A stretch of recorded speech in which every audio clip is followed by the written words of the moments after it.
good? Does it sound good? It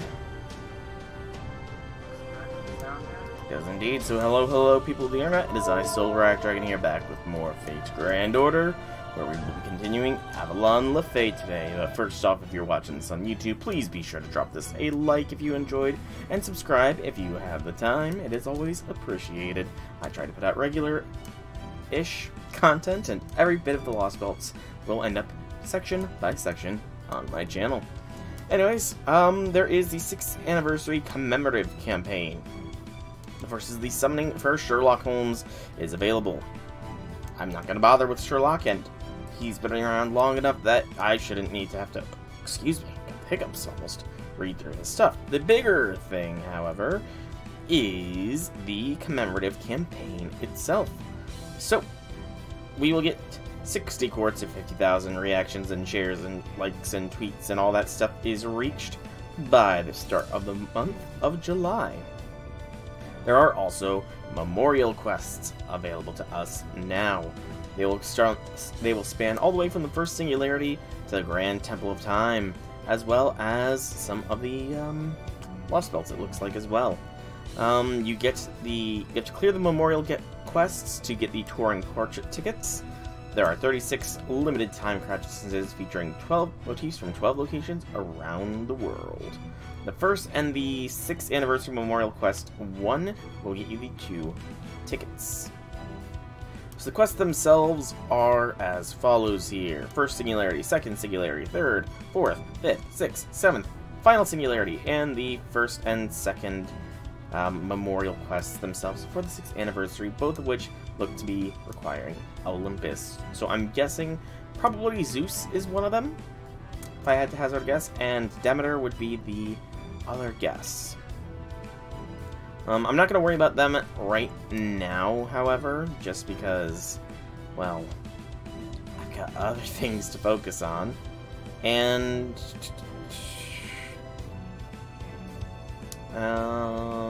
touring portrait added to the event exchange within Da Vinci's workshop in batches.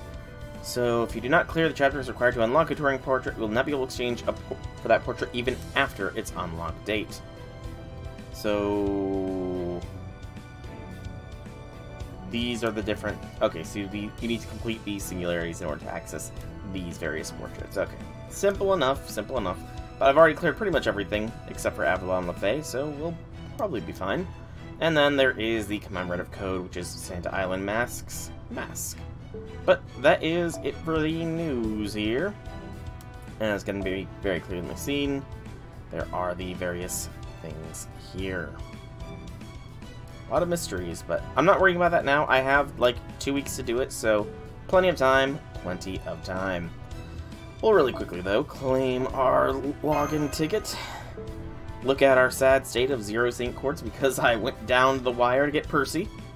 And let's jump in for the next section of Avalon Lafay. Actually, before we do that, just because I gotta remember, I'm trying to remember to do this, but Goey is being worked on. I do need 4 embers to have 20 to feed Goey.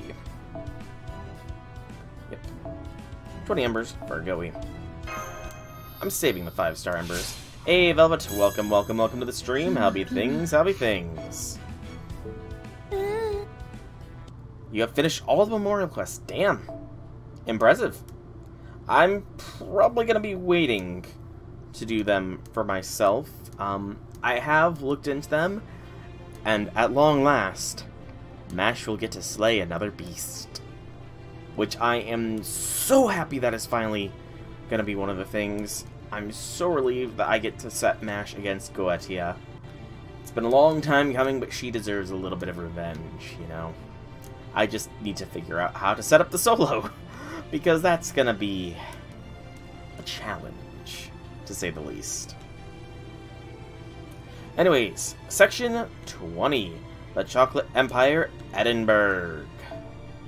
You will form your party immediately before the battle begins. What? No! No!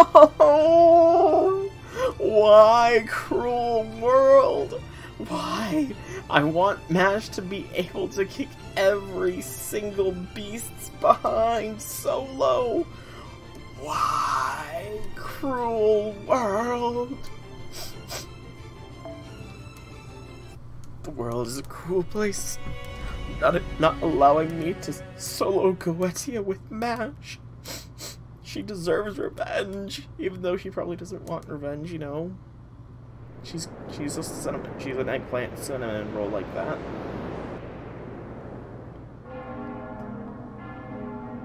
Okay, seems like the start of Section 20, by the way, is going to be more Castoria exposition. I don't feel like we've been able to fight. I don't think we've had Tiamat again. I'm pretty sure we've had, like, Avenger, Ushi, Gorgon. I don't think we've actually had Tiamat as a memorial quest. Or if we have, I honestly don't remember if... I don't think I was doing MASH soloing beasts at that time. Then I don't think I was doing a MASH solo beasts at that time. Really, she's only soloed one beast. You know, because Kama is the only beast the third. I guess I gotta figure out how to do... I'm gonna have to figure out how to solo Koyan eventually with MASH. That's gonna be fun. But we are, yeah, I remember Gil has a unique NP line if you use his NP in that fight. I do recall that. I do recall that. And Enkidu definitely deserves the revenge, but Castoria is probably going to be going through some more Residence memories of Artoria stuff here. Man, this Lostbelt is just... it's wild. So much lore, so much character growth for so many people. My opinion on Morgan turned around after the last section where it was revealed she is ASIC. It's just so much. So much. I hear a bell ring. I hear bones, too. The harbor shall return to empty shore, but the calamity shall vanish into the distant sky. It's a signifier of the fairy's apology, the sound of a soul accepting its sins. The round fortress shall burn, and the bell of water shall appear. Okay, so we've already been defying this prophecy. So the harbor shall return to an empty shore, but the calamity shall vanish into the distant sky. That is the Norwich being destroyed and Morgan sending the calamity to the past, but the calamity was destroyed and Mash was sent to the past. The round fortress shall burn and the bell of water shall appear. I'm guessing that's meant to signify Londinium was supposed to burn, but we saved Londinium, but the bell of water did appear. Once all of them have wrong, confessed sinners shall make the acquaintance of the guillotine. And as for the Faerie of Paradise, having fulfilled her role, the child of prophecy shall say farewell to her home. So I do wonder why the fairies are sinners. I mean, we've established that they are innocent and naive, essentially, and so they have equal capacity for good and evil and will not be tainted by it. Oh, Morgan, now I'm wondering, though, does this mean that Castoria is just Morgan Lily? Yes, I offer fairies no salvation. I shall defend my land, nothing more. I will save the fairies. I will carry out the duty I've been given. With all the magical energy I have stored in this throne, I have nothing to fear from the great calamity. Furthermore, only a chosen fairy can sit on this throne. The throne is the sign of my pilgrimage has ended. It's the key to keeping Britain alive. Avalon Lefay, the anchor of paradise. You are neither like the other fairies, nor that foreign mage. You have been chosen. You are neither a rebel nor an invader. You are the staff of selections, chosen wielder. You and you alone have the rights to bring me to justice, fairy sent from paradise. Even should you fill oceans with the blood you shed in battle against me, you'd be innocent of sin. I've been chosen. I'm not like the fairies of Britain, or my King of Night self from proper human history. I'm neither a rebel nor an invader. No matter how many fairies I've killed because of a war I began, I would still be free of sin. If you wish to save Britain, you must defeat me and claim the throne for yourself. Go then, fulfill that absurd prophecy if you can. You should know better than anyone that you have no choice. That's right, defeating Morgan, the Faerie of Paradise who forsook her duty, is my only choice if I'm going to save Britain. Man, and I really do feel for Morgan. Like, she suffered for 4,000 years. Well, 3,600, I guess, but, yeah, she suffered for 3,600 years trying to bring peace, only to just keep having it torn away from her. Poor Morgan. But what happened afterwards? What happens after I do something I don't want to do? Something nobody wanted me to do. I'm a fairy of paradise, too. Is there anywhere I can call home?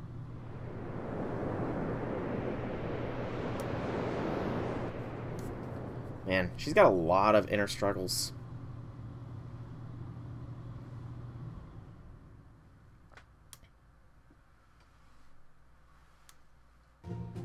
Hello, everyone. You got back sooner than I expected.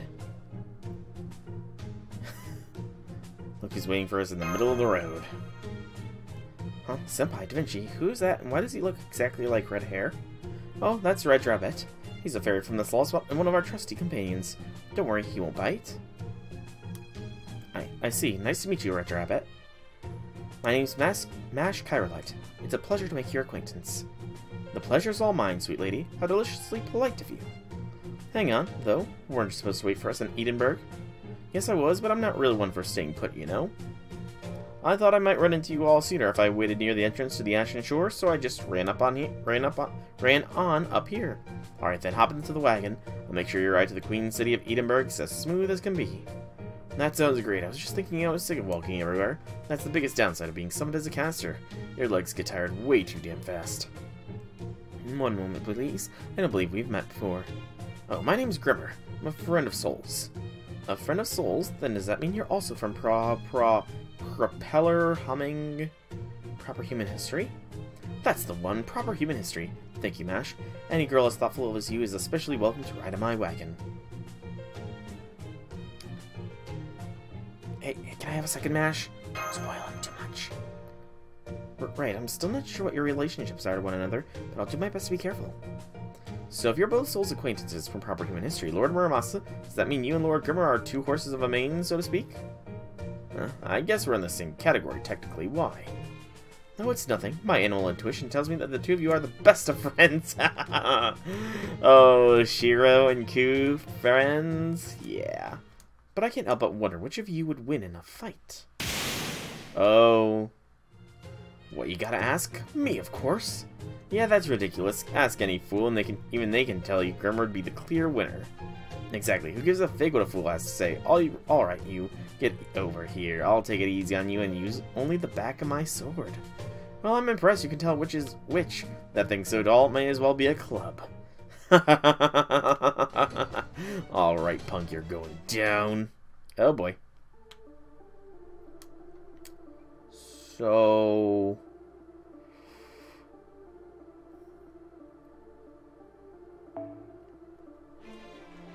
gotta use Mash.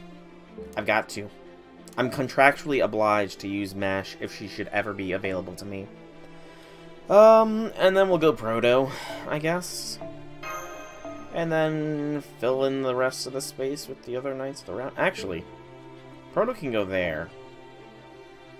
Zerkerlot. There you are. And then... Bedivere would be the only other one I can reasonably use here. This isn't dire straits that I need to break out the extras. And Buddy can get aerial drive. Alright, let's go! Wahoo!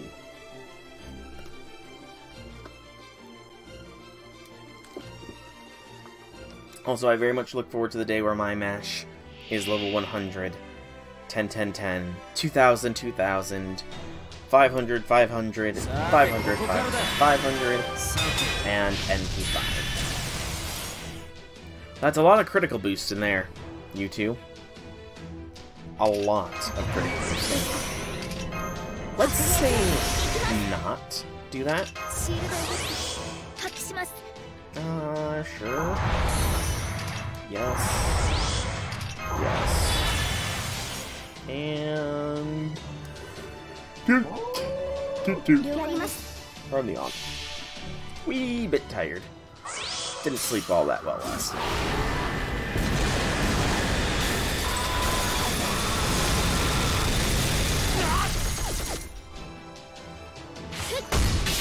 Sadly, those damage items are not surprising.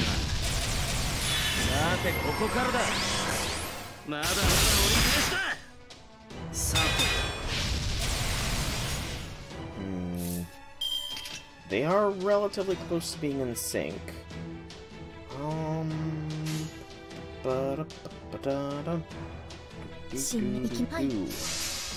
Get some defense boosting. It's not going to help against Muramasa, but...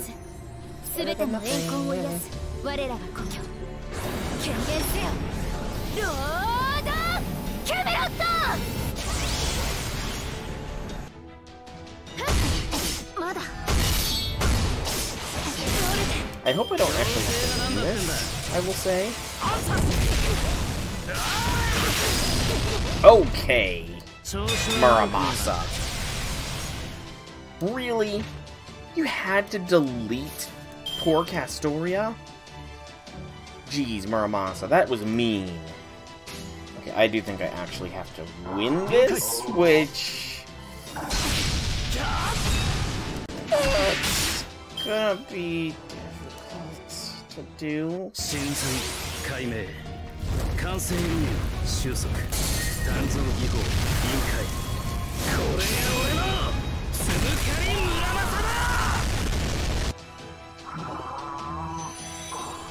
Yeah, this is,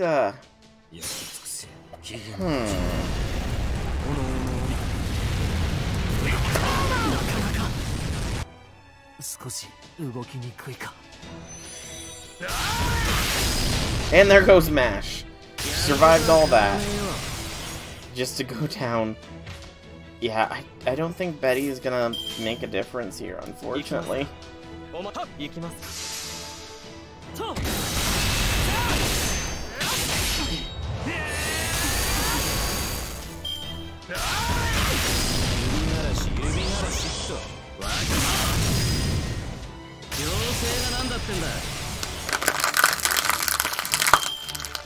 Yeah, I think this is gonna be a game set match here shortly. Also, I don't even touch Grimmer because those are perma evasions for 3 turns. Because why not? Do as much damage as I can.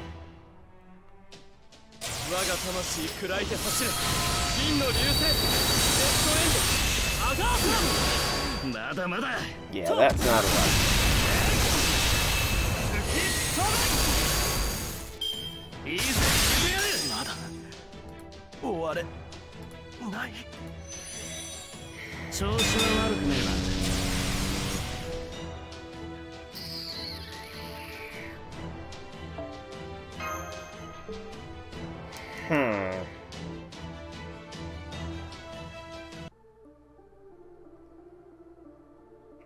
This is actually tricky. With my restrictions especially so.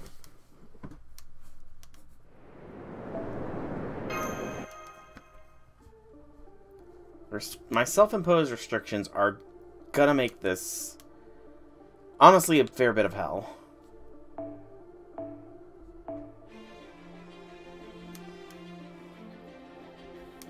Because Lancelot didn't do shit for damage.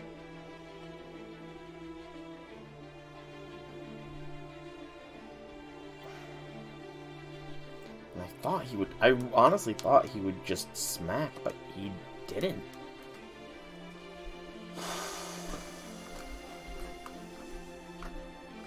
I gotta think. Muramasa's the bigger threat, but the only way to beat him is Berserkers, essentially. Berserkers are the best tool to use against alter egos, and Berserker Lot barely scratched him. I don't have any other Berserkers that I've quote-unquote unlocked the course of this. Is this really gonna be the point where I have to start using my proper servants here?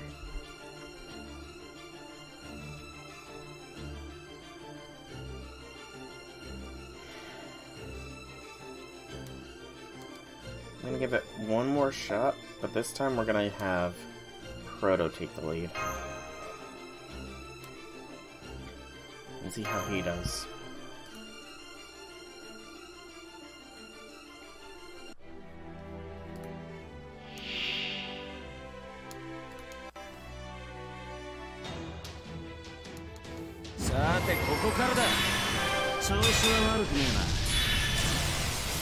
Yeah, Mermos has got a lot of HP too, which is just not nice at all. I think I need a chain turn as well. Proto break buster ideally. Okay, Grimmer just, you know, gives himself evasion. So we're not gonna get a Proto Brave chain here. But I need to break Grimmer's evasion, otherwise it would be pointless.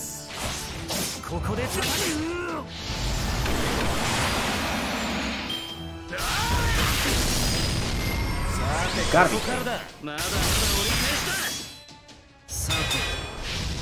Again? That's bull. Complete and utter bull.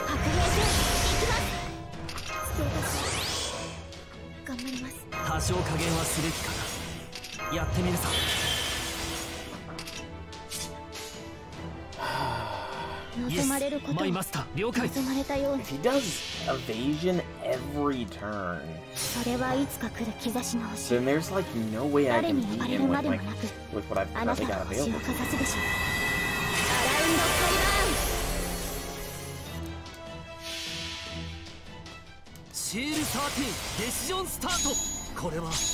I mean, he can do this. Or Pastoria's and the other guy.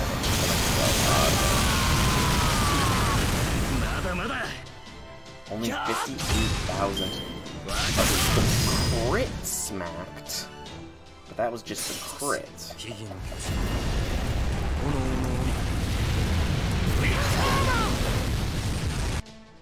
Maybe those Overlots? Mermos is just smacking like it's nobody's business. It's kind of ridiculous, to be honest.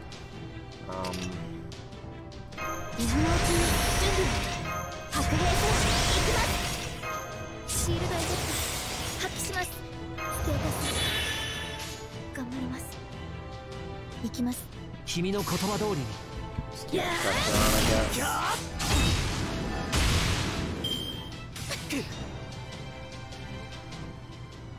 I don't know, man.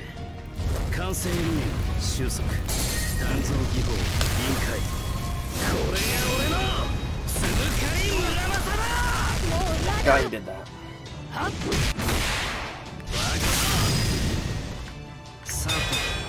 I completely forgot he did that. Son of a biscuit.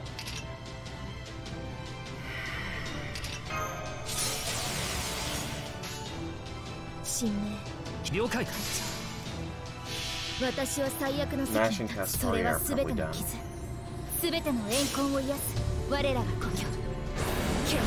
No, I may have to start using my proper servants.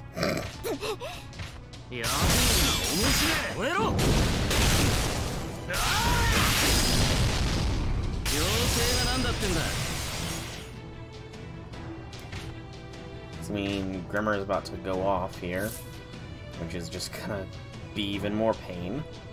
I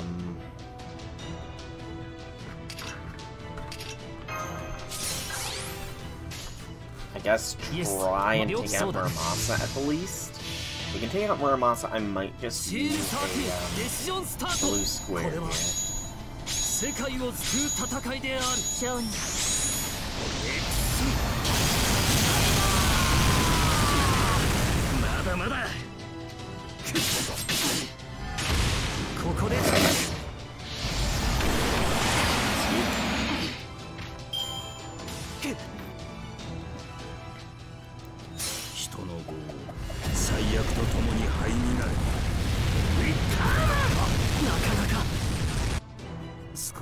I'm untouched, Grimmer. But I think I have to. Leyline Stone. On your power. Okay. How much evasions do you have left? 1. So that means... you want to do honorable wall snowflakes for certain.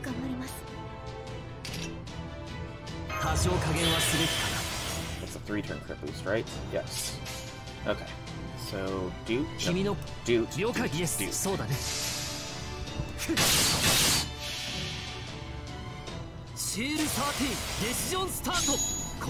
Push comes to shove, we will have Zerker lot.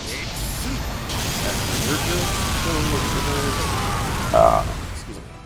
And Bedivere, who is a pretty good single target attack. With his MP.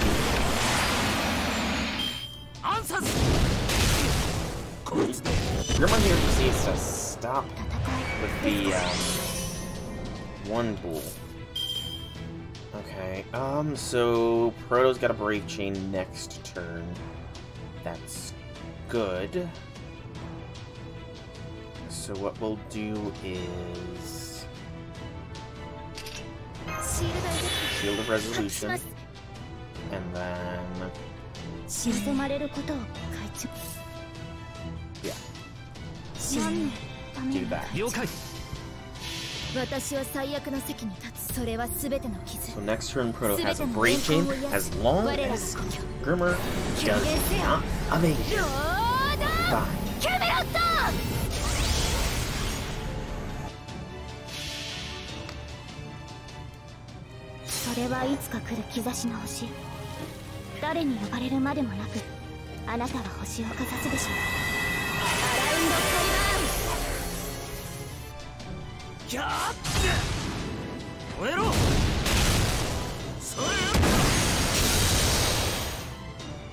Okay, so Proto does have the Brave Chain. We have no stars, sadly, but it is what it is.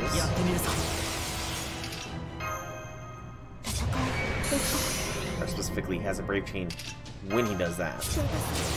Everybody will survive Ku's NP. Yes, Proto, do some good damage, please.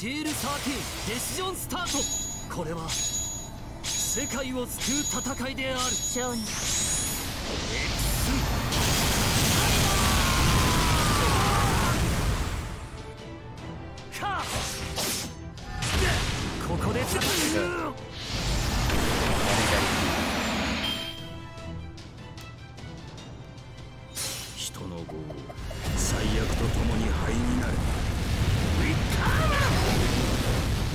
Burn is annoying, but it's fine.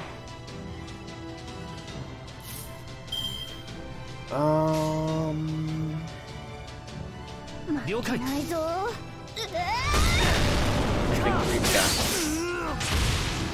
I think.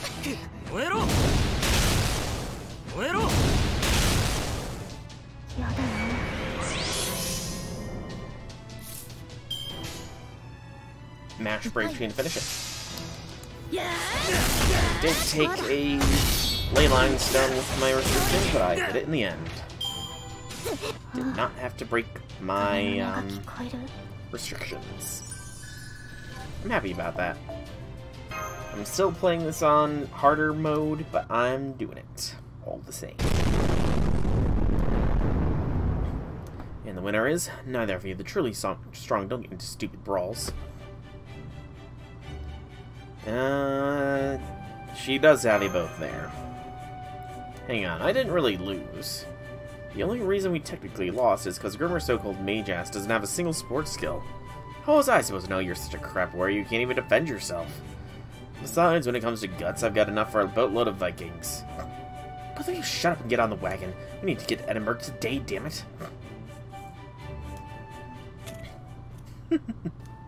Well, that worked better than I thought. Anyway, assuming Grimmer's wolves are walking. The wagon only holds 6 people and there's 7 of us now. Want me to follow along on my skates? That's okay. I'll just ride on Red Rabbit's back. You don't mind a bit, right, Red Rabbit? No, that should be fine. A little fairy like you won't affect my performance at all. But we're still quite far north. Won't you be cold riding outside? I could always run alongside the wagon instead. Don't worry, I'll be fine. I'm used to the cold up here. Alright, let's go, Sol. I know there used to be a village in Edinburgh a long time ago, but I don't know what's become of it in the heir of the High Queen. Of course, given Nox's distaste for humans, I doubt it'll be any more than a handful of people at the campsite. Well, I guess we'll find out, won't we? Alright. Edinburgh. Yeah, it's definitely not a small little campsite. A ruler. And a berserker, huh? Well, we can switch up our party a little bit here. I do think, actually, that outside of swapping Squirtoria for Muramasa, putting Muramasa there and doing that this squad is probably the best I could go for. Put Berserker a lot up front, so that way he takes the brunt of everything.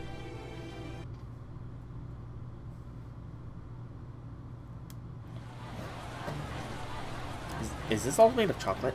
Attention, citizens of Edinburgh. Lady Nox has returned to our fair city for a temporary respite.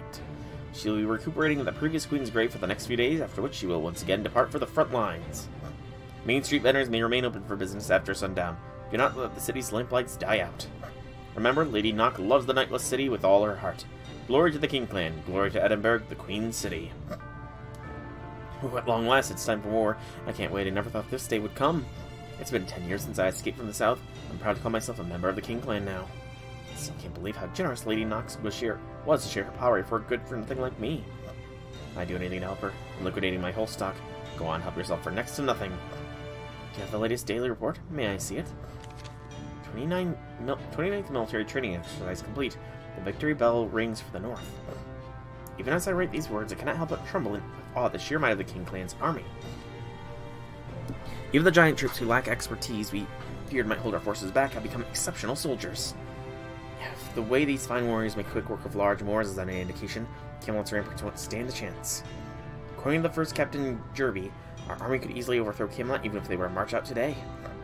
Once the fighting began, it would be over in 1, 2, no more than 3 or 4 days at most. The last part's a little worrying, but Lady Nox is going to be on the front lines herself, right? We can't lose then. Besides, our queen would never pick a fight she knew she couldn't win. Lady Nox could always use another pair of hands. Soldiers, medics, clerics, transport production. We need all the help we can get. Clerics. Why are there clerics? There's no gods being worshipped. Whatever job you take, you're guaranteed a fair wage. All we want to see from you is motivation. Also, if you know anyone afflicted with war sickness, please bring them in right away. If the disease is caught early enough, it can still be cured. I know because I was once infected myself. Lady Nox doesn't discriminate between upper and lower class like Morgan. All she cares about is whether you have the will to live. That is why the leader of our very own King Clan, who believes in all of her citizens equally, should be the next King of Britain. A lot of propaganda being spouted here. Wow.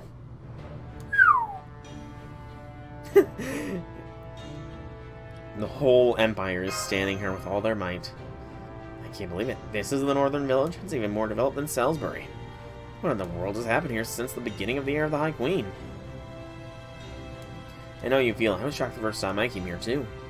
My past self's notes say that the northern fairies used to be basically a small group of nomads. I guess Mab, the King Clan's last queen, must have been one hell of a leader.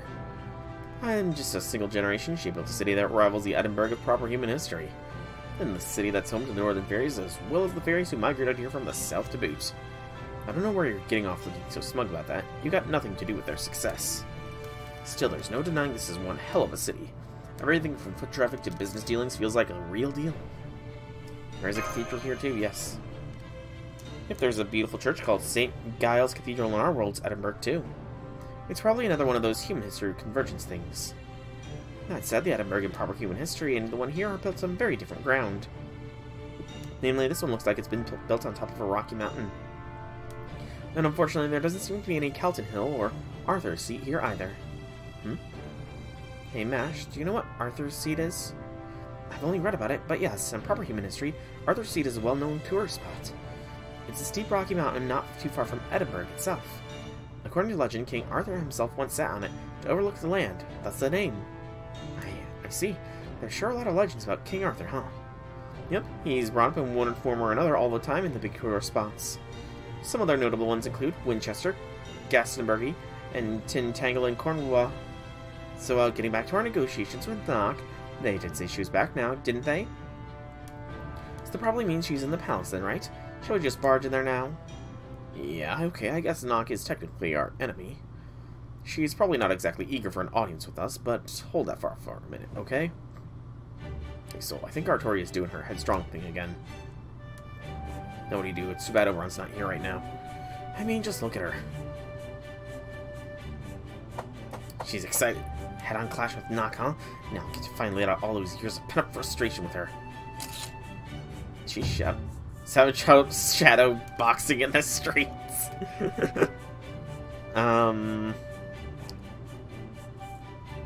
What if we said we were a group for fans? Great, now you're being weird too. Have you not been sleeping or something? Excuse me, I'm sorry to interrupt your discussion, but it looks like we have, company. They clearly have us surrounded now. We may have no choice but to fight. There, you see, I knew that stuff about law and order in the city was all a load of bunk. But again, attacking outsiders without even a word of warning is just the kind of thing I'd expect from a nation run by Nock. Alright, everyone, get your weapons ready. Once we break through this dragnet, we'll storm our way right into the castle. Thank you for coming, Lady Artoria. We've been waiting for you and your entourage to arrive. I'm sure you must be tired from your long journey, but please, do try to compose yourself. Now, if you'll kindly follow me to the cathedral, I can take you to see Lady Nock right now. What? Oh, right, I almost forgot. I wrote a letter to make an appointment for you ahead of time. It said, Dear Nock, Queen of the North, get ready to see me, 'cause I'm coming for you tomorrow. Cheers! And of course, since I wrote such a nice letter, I got a very nice reply back not long after. Aww. It said, I'm prepared to welcome the Shadow Prophecy in a manner befitting of a king. Best wishes. I'll say, I thought the Northern Fairies were all barbarians who tried to solve their problems with violence. But it seems Queen Nock is much more sophisticated than I realized. Okay, if she's extended this invitation, I guess we should take her up on it. Aw. Castoria was so ready to throw down. She actually accepted the invitation. She didn't try to kick in the front gate. Really? Oh crap, all of you, get out of here. Take the back entrance. I want you out of this room in 2 seconds. She was ready for an ambush. Are you sure about this? Just a few moments ago, you were giddily talking about knocking the Shadow Prophecy down a few pegs. And showing her that ringing 4 bells wasn't nearly enough to make her a match for you. Change your plans, okay? I mean, how would it look if I were to greet a small group of peaceful visitors with a fully armed platoon? You're still worried about your reputation. Is it about the same level as an apple that missed the harvest season? What's that? You're saying my reps already fell from the tree and is rolling in the mud? Is that your way of asking for 100 lashes? Okay, you heard her. Everybody out! My apologies for keeping you waiting. The Queen will see you in the cathedral now. And the mind games drag on. And they drag on and on and on. Yes, they drag on and on and on. Yes. Well, how bold of you just waltz in here like this, Artoria. Does this mean you finally scrounged up a bit of manners, guts, and confidence, then? You're not fooling anyone, Nock. You could hear your soldiers scrambling to get out of here. Don't be ridiculous. Those are my footsteps. No one else's. Now I won't hear one more word about it. 1, 3, 5, 7. I'm not surprised to see Oberon's not with you, but what about that other girl? You know, the one who looked like she was in heaven with her cheeks all puffed out, full of my chocolate with Gareth, right? Gareth, I mean Lady Gareth, stayed in Lindium to defend it as one of my knights. There was no sense in her coming all the way out here just to see another evil empire. She's already been to Camelot. That's too bad. I was planning to give her a tour of my chocolate factory. Hey, Mordred, welcome to the stream. Hubby things. Well, another time, perhaps. Anyway, I know how you guys went up to Orkney without my permission. You know damn well that the North belongs to the King Clan, and that trespassing is prohibited no matter what your reasons might be. Honestly, what are you, some bandits hiding out in the mountains? I guess you still have yet to learn your place.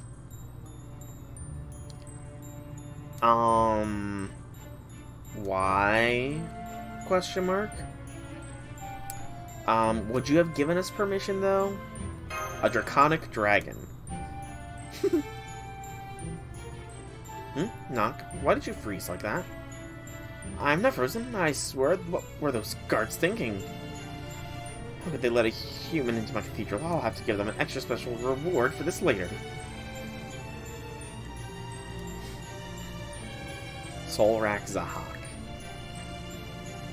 You know, it just occurred to me that both Zahak and I have dragon, but it also, like, is a descriptor for us. You know? It's interesting. Oh, now I see. Sorry to interrupt your friendly chat, but it sounds like you already know that Orkney's bell has been rung. Good, that saves us the trouble of filling you in. And oh yes, Orkney's bell used to belong to the Ring Clan. But now the Ring Clan is gone, the King Clan are the bell's de facto guardians, as you well know. That means, to an outsider, which is to say from Morgan's perspective, it looks like the King Clan has officially recognized the Child of Prophecy. What do you make of that? What do I make of it? Hang on, who are you? My name's Grimmer. Well, technically I'm the second to bear that name, but that's neither here nor there. 20, I believe. I've been watching over Orkney's bell on behalf of Merlinus Ambrosius. Crap, I almost forgot. I'm gonna keep Mabanku Kaklan mix with... Oh boy. Hi, Grimmer! I forgot too. See, you're Grimmer the Sage. Last game told me you're a cold-blooded bastard, but you'd be bound to show up eventually. You once taught Isaac the Savior Magecraft, right? I see, if you're here, then I guess this so-called savior must be the real deal after all. Huh? Is that all you have to say, Nock? I mean, this is Grimmer, you know. You don't feel any connection to his spirit origin. What are you talking about? Either do we have a connection? Nope, sure don't. You're Nock Narabad, the proud queen of the north. You care far more about your life and destiny here than you do silly ties to human history. Speaking personally, I for one couldn't be happier about that last part. Oh, Grimmer knows the connection, but Nock rejects it.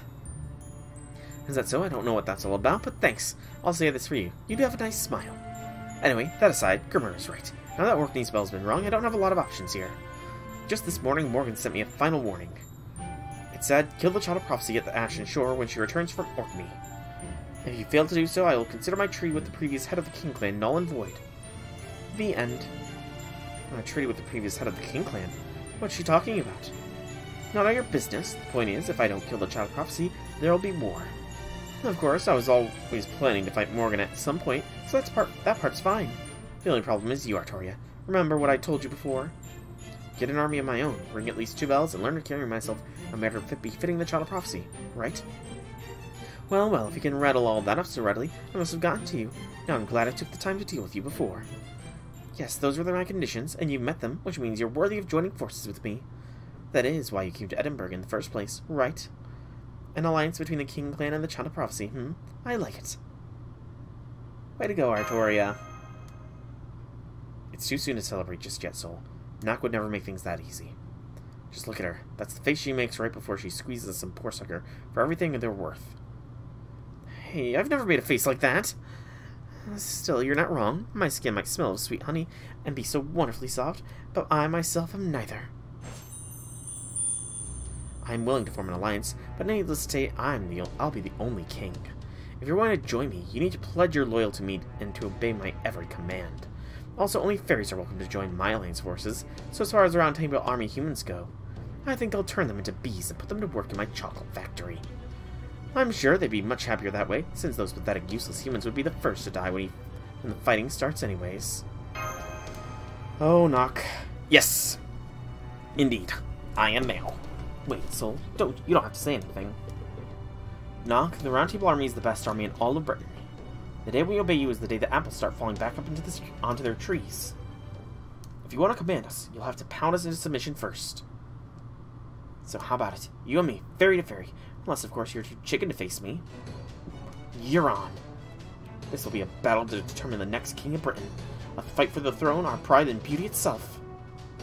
I swear in the name of the previous queen that I will face you alone, and on fair ground, fairy to fairy. She did, yes. She did. It was sort of a... If it was like the first proper meeting with her, it was... We were to bet, and Nock made implications that, oh, Castori, you haven't made a move on him yet? Well, here I come. Sort of that kind of thing. The winner takes command of all of our combined armed forces, and the loser has to do whatever the winner says. And as a bonus prize, the winner will also get to claim the foreign mage as her spouse. And there you go. What? I missed that last condition, but fine. Whatever you say. So how are we gonna do this? Another chess match? Don't be ridiculous. This is Edinburgh, the headquarters of the entire British sweets industry. There's only one kind of battle fought for pride and beauty around here. Valentine Mab Match. the ancient traditional art of fine fire confectionery. Fire confectionery? What? Huh? You mean you don't even know about it? I see. You really are just a country bumpkin, aren't you? Knock it off with your yokel dicks already. Besides, we country girls are tough cookies. Excuse me, I wasn't originally going to say anything, since these negotiations are between Archery and Nock. But now that the stakes have become personal from Chaldea, I have to ask. What exactly does a map match entail? That girl's got as much magical energy as the Tamlin, and she's also wearing black armor and carrying her around a great field. Is she the one from Sheffield? Very well, I'll ignore your impotence this one time.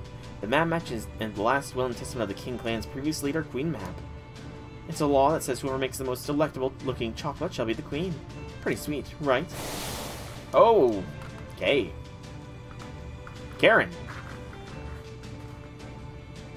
Surprise Karen! And I, Devil Karen, is Devil Karen too. The chocolate fairy shall be the judge. What the what? Oh boy.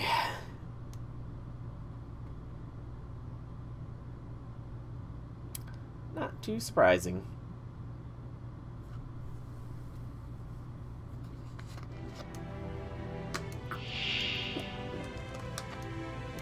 Okay, we have Megalos. Sweet target focus on Devil Karen. Medium chance to inflict charm to a single enemy when attacked and increase...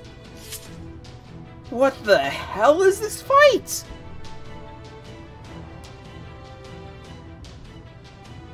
No, I don't have Canis.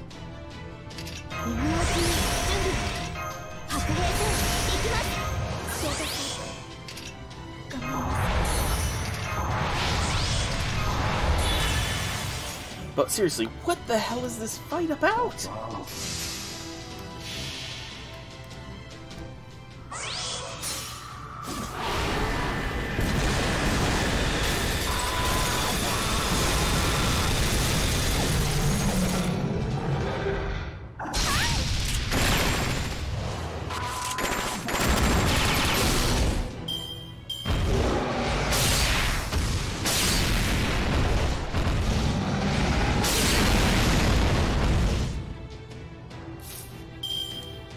This is the reason you can't fully take the Mabe content in this Lostbelt seriously. It is a little bit silly, I will admit that. This all is a little bit on the silly side. Mash smash!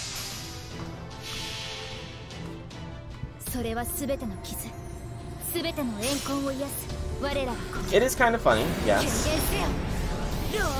I feel like it's a good bit of comic relief, you know, from the seriousness of it all. Charm match. Oh, that's tedious what the charm truly does. So the charm stops further attacks. That's evil.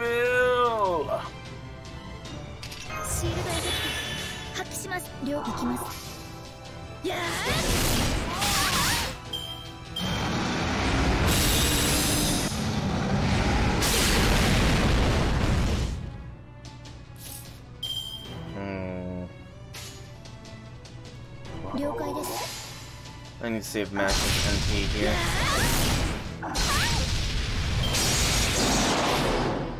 Oh, shit.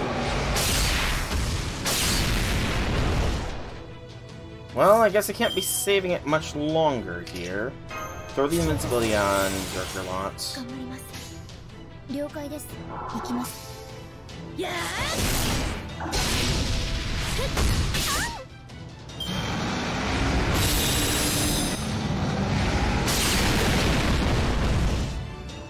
Okay.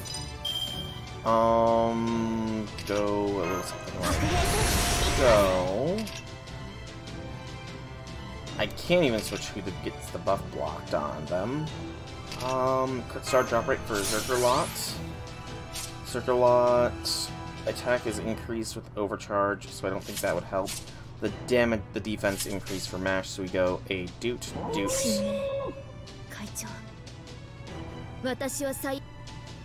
Why was it letting me lock on to Megalos? I have no idea. mash. Double carrying is an issue, though.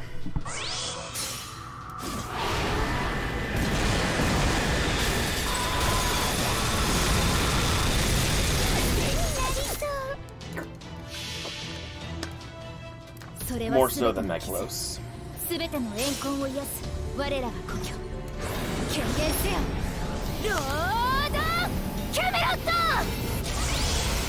Also, Mordred, it sounds like Goetia is available to fight.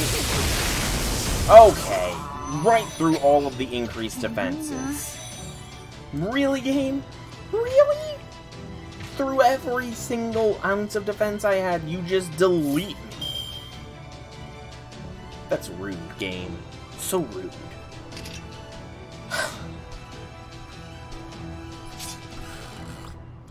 Yes, however, it also...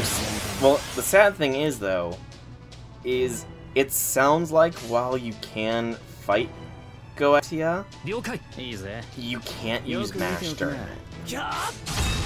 Is that true? Because if so, that's very saddening. Okay, this is turning very bad, very fast. Without the extra defense. Very bad, very fast.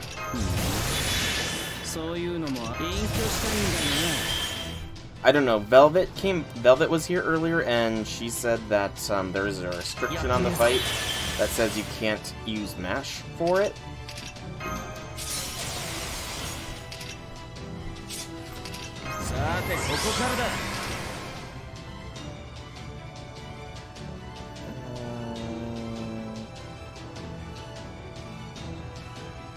I'm curious what this does. So sacrifice at the World Tree is after one turn. Okay. So that's essentially saying you need to survive one turn with it.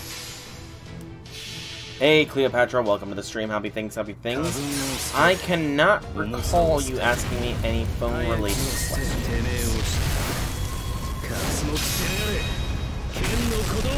But I am kind of tired, so I might just have forgotten.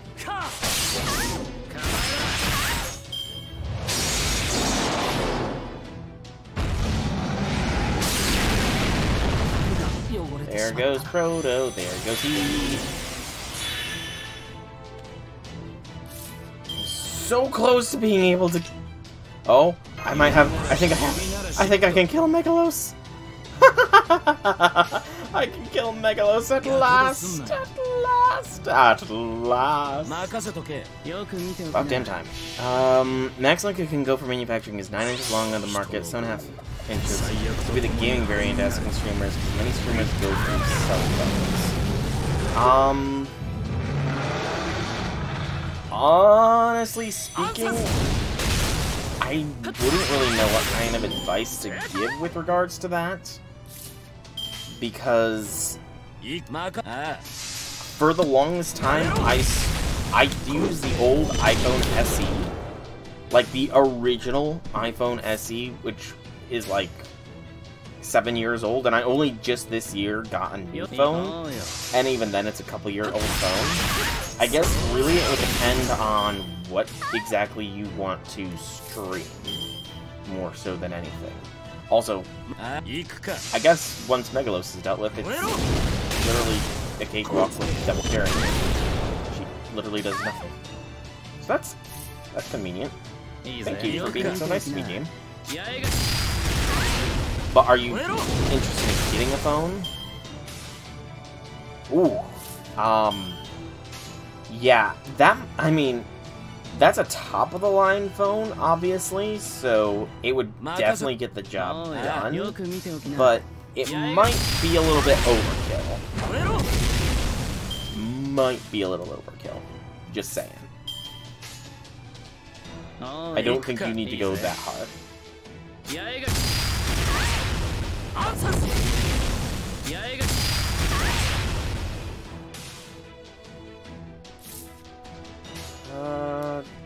Let's try and get the burn stuff. Like, I don't think this burn disappeared, actually.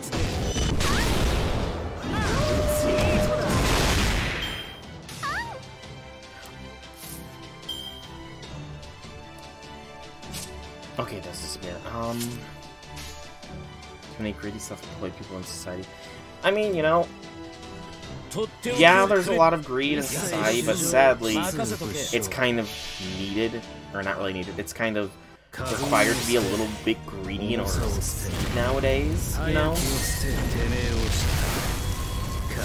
Like, the opposite of greed is charity, and while charity is nice, you know, sadly charity doesn't pay the bills, and we're becoming a very much more consumer-based society. I mean, we're not really becoming, we've been a consumer-based society for a very long time, you know?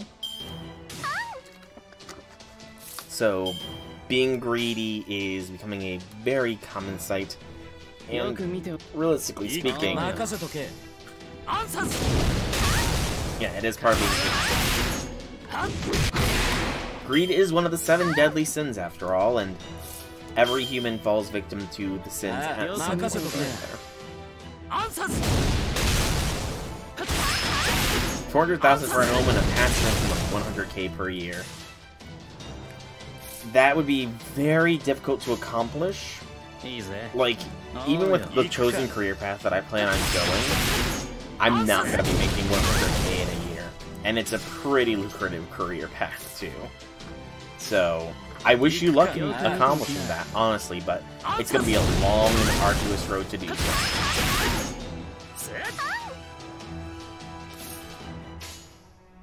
It'll be a long and trying road, but, oh. Okay, I thought I just crashed. Nope, thankfully I did not just crash.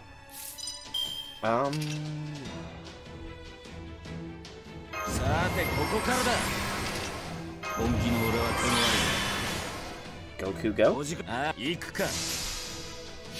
You're working on patents. Okay. Honestly, if you can make a good product that would like sell real well, then yeah, you could very well hit that 400k home with 100k yearly or monthly income.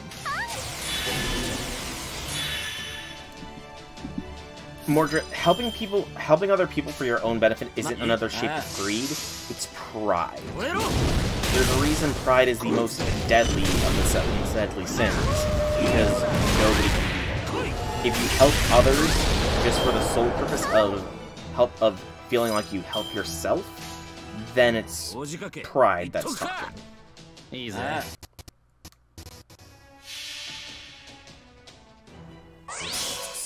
have 100k home cash, and I only pay $100 a month, and I only live for free.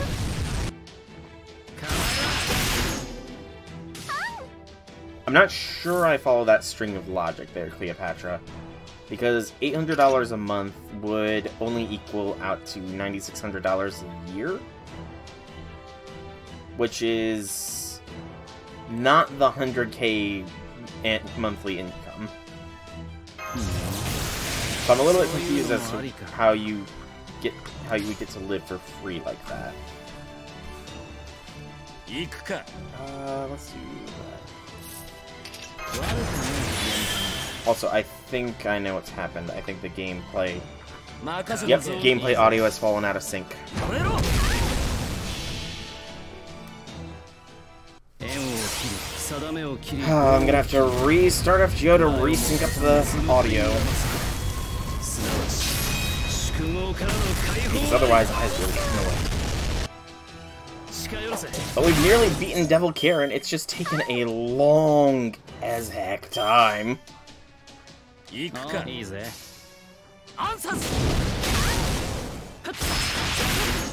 Almost there.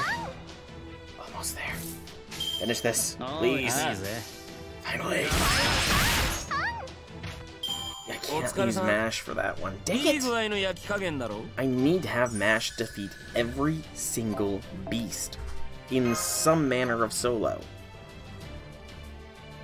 I've done it for two of the ones that are classified as beasts, even though I only consider one of them actually to be a beast.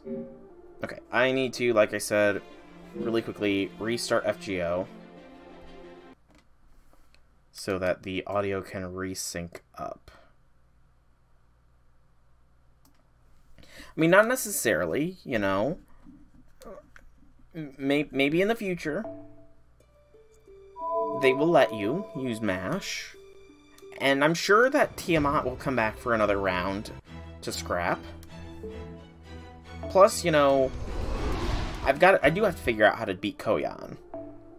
I mean, granted, I don't know what the Koyan fight's even going to look like at the end of the year, but that's going to be a beast fight, so I will figure it out one way or another. It seems these would-be contenders have what it takes to compete. As the Chocolate Fairy, I declare this mad match is now officially underway. The taste testing shall take place at high noon tomorrow. Contestants will have until then to prepare their chocolate. Both contestants must use cooking facilities provided in this cathedral and may employ up to one fairy assistant. Any questions? None here. I can't wait to get started since I already have someone in mind to give this chocolate to. I'm going to make the best chocolate anyone will taste all year. It'll be better than anything Gloucester has to offer. Hang on, are we really doing this? What in the world does making chocolate have to do with choosing a leader? Everything. This has been the law of the land in Edinburgh for the past 1600 years. There is no such rule in real-life Edinburgh. Alright, Lady Artoria, you take the Star Kitchen. Lady Nock, you take the Moon Kitchen. I'll prepare rooms for the night for the rest of Lady Artoria's companions. I'm afraid you won't be able to talk to the Chocotestants while they're in their kitchens, but you're free to talk outside the kitchens if you like. Alright, enjoy your chocolate making, and remember, fortune smiles on those with truly strong hearts.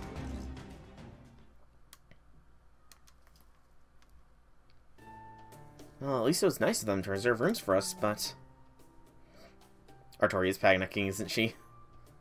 She doesn't know a thing about making chocolate.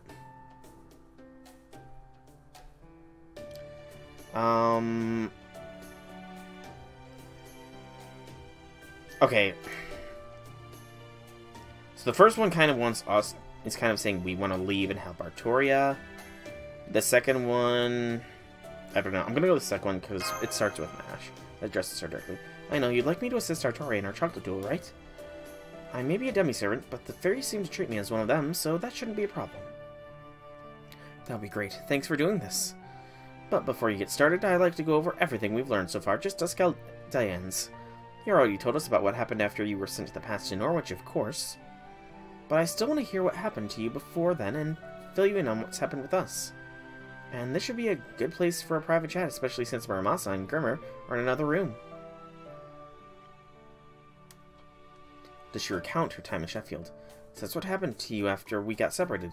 Salisbury, Gloucester, Londinium, Manchester, and the Lake District, plus everything with the Round Table Army, of course.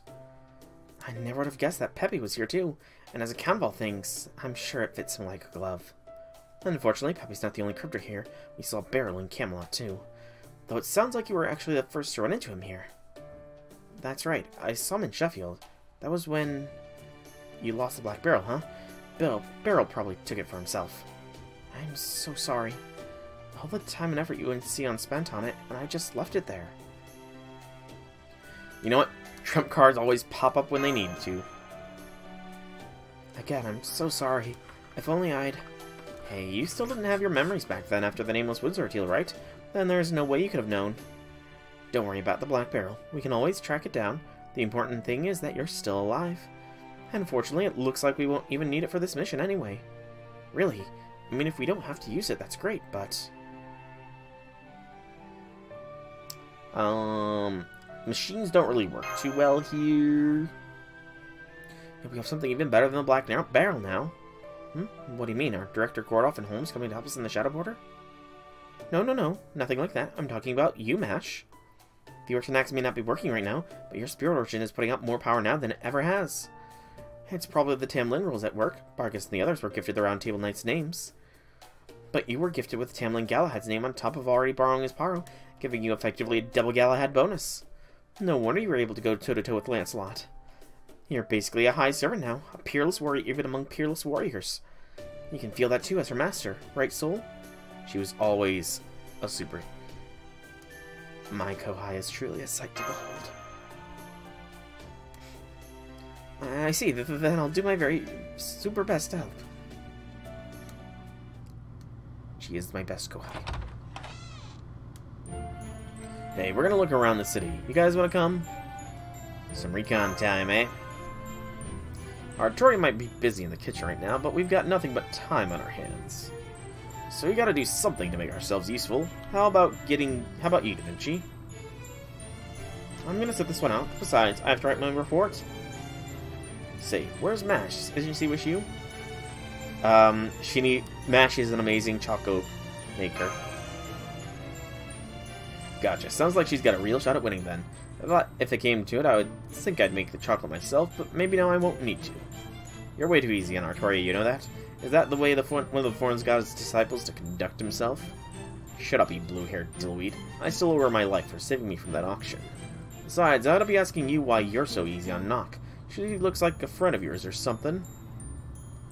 Actually, yes, but even though she's the spitting image of her, they're completely different people. Nock's been living her own life free of influence from any human history connections. I had to go after my destiny, but she took hers by the horns and made it submit to her. I swear I've never seen such a free-spirited woman everywhere. You can't help but smile, right? Aw, so Ku actually is happy when she's not after him. Let Rains help making the Choco. She would make a normal one since this Choco isn't Choco for you. Why would it be normal if it's not for me? You don't say. So the last Queen, Mab, disappeared in the era of the High Queen 400, and Nock was born 100 years ago in the era of the High Queen 1900. So this city went without a leader for about 1500 years, huh? That's right, I thought it was strange when I first heard about this, too. But apparently the Northern Fairies continue to live by the past Queen's teachings, even after she was gone.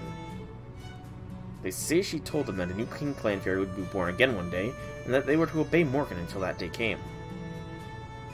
Yeah, what happened after Nock was born?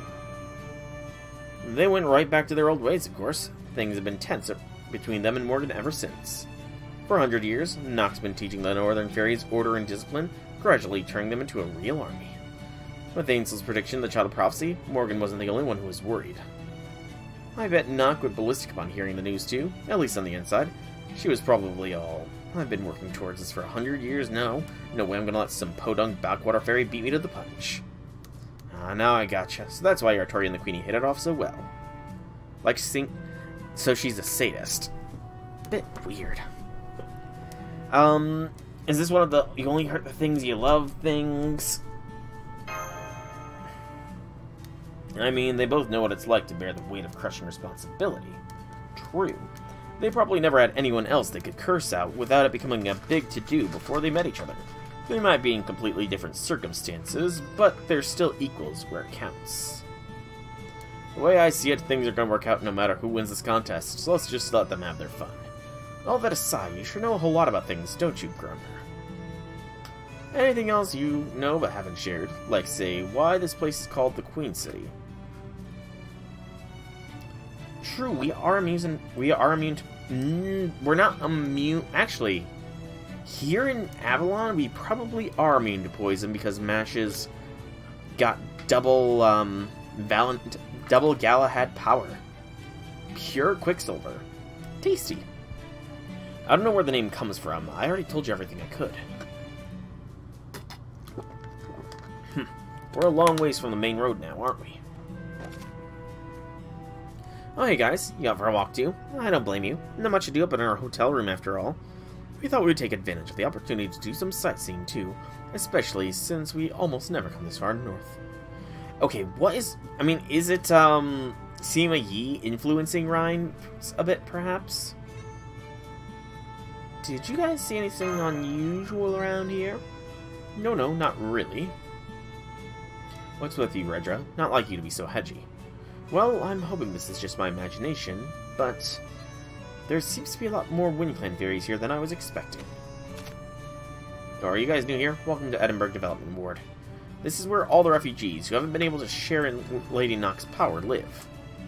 Still, we're all treated as full citizens. We all have jobs and roofs over our heads, even if they are just tents. In the meantime, I'm sure Lady Nock will make you guys into King Clan fairies once the war against Queen Morgan is over. So go on ahead and put your tent up wherever you like. If you're lucky, you might even get a job in the medical ward. Don't worry, Moore's disease isn't nearly as bad as it's made out to be. What's Moore's disease? It's just Ryan's, really. Interesting. Is that a human? What in the world were you thinking, bringing a human to Edinburgh of all places? If Nock finds out about this, you'll all be... Wait, don't tell me. Are you guys also... No, we're travelers. We're just passing through. We'll be leaving tomorrow, so please, don't worry about us. I see. Guess I'd better get going then. Sorry for taking up your time. No way. If that guy actually lives around here, there's something way too shifty about him. He's probably one of Morgan's spies. A lot of room for rats like that in a city this big. Shall we tell Nock? Don't bother. We can't snitch on a resident on Muramas's hunch alone. For that matter, have you noticed how all the fairies in this world have scars on their shins? I'm guessing they're either refugees from the south, fairies who've lost their purpose, or fugitives who fled the south. So this town's full of criminals, huh? I guess Nock's either really magnanimous, or she's really big on cheap labor. Maybe it's both. Every fairy becomes land when they die, regardless of what they were like in life. So having more fairies live here means that her territory will eventually expand. That must be how Edinburgh grew to this scale in 1600 years since Queen Mab disappeared. Then something doesn't add up. If fairies have been living up here for over 1600 years in the era of the High Queen, then why are the edges of Britain unchanged since the Fae era? Could this city be... I wouldn't put it past Mab to do that. Turning a desolate wasteland into a prosperous city in a single generation, her next generation being born 100 years ago?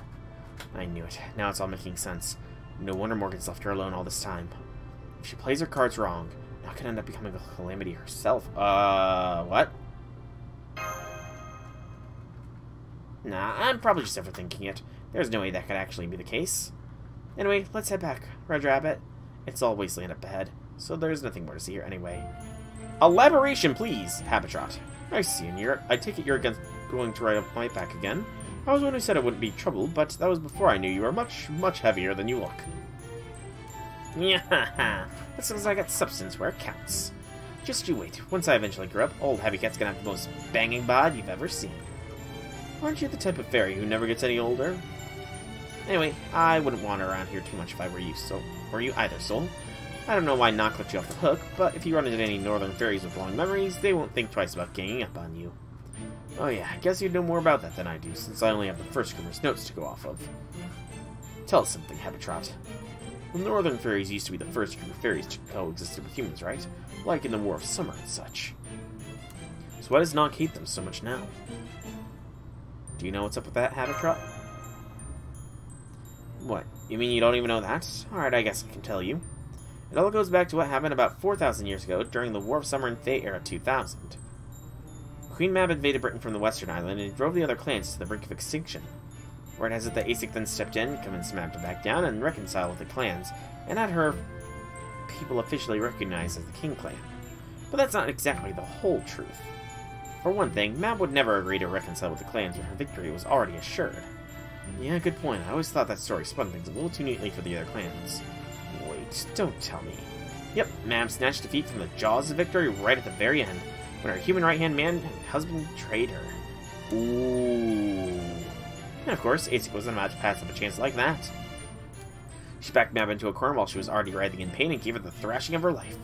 Then she made her swear to join the other clans and never attack Britain again. When it rains, it pours, huh? I know that kind of underhanded tactic is par for the course when it comes to war, but still. No wonder she hates him so much. Heck, I wouldn't be surprised if she wants to wipe them all out. Nah, Edinburgh would never be this grand of a city if she just wanted to wipe humans out. I think the real question that story raises is, why was she writhing in pain? Ooh, excellent question. So what was done to cause that kind of pain? Iron? Perhaps. We'll find out eventually, I'm sure. For the next arrow of Section 20, arrow number 4 is here. That night, in Soul's room. Oh, snap! We're in my room! Why are we in my room?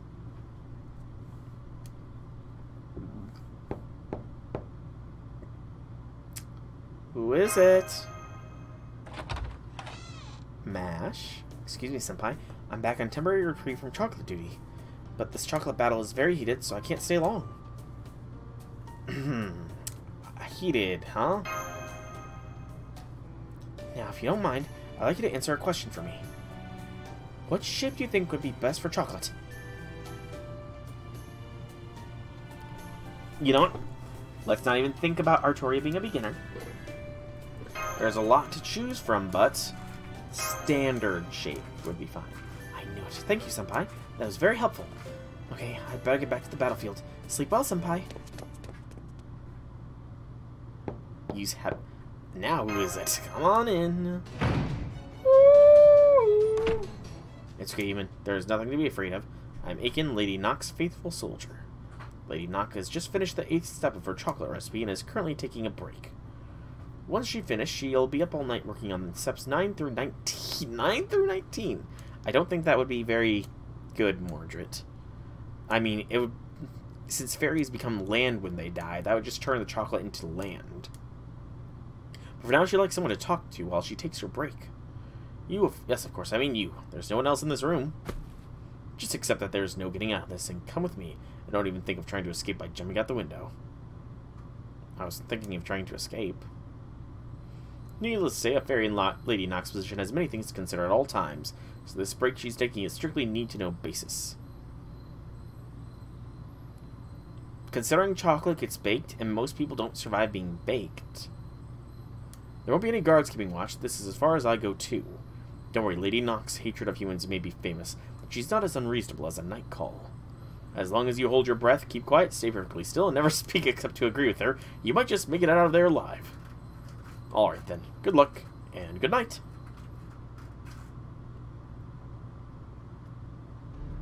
There you are. I didn't expect you to come alone.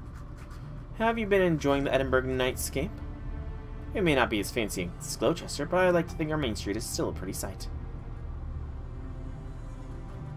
I was just waiting in my room so I'd be ready for tomorrow, honestly. Really? You couldn't relax by yourself, even though the chocolate battle has nothing to do with you? I see you're more considerate than I thought. Fairies don't generally show that kind of solidarity. But I digress. I invited you here for a very specific reason. Tell me about the outside world, what Morgan called proper human history. I don't care about it, of course, but as the Queen of the Northern Fairies, I need to at least be familiar with it.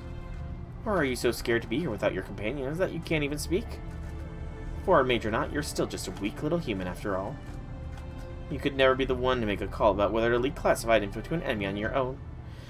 Alright, so you want to know that proper human history, huh? So, let's start at the beginning of this whole adventure. Chaldea.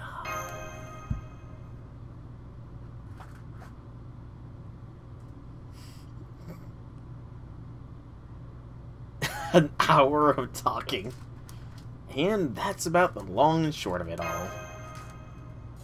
Hang on, you covered all that stuff so eloquently that it was easy to follow along.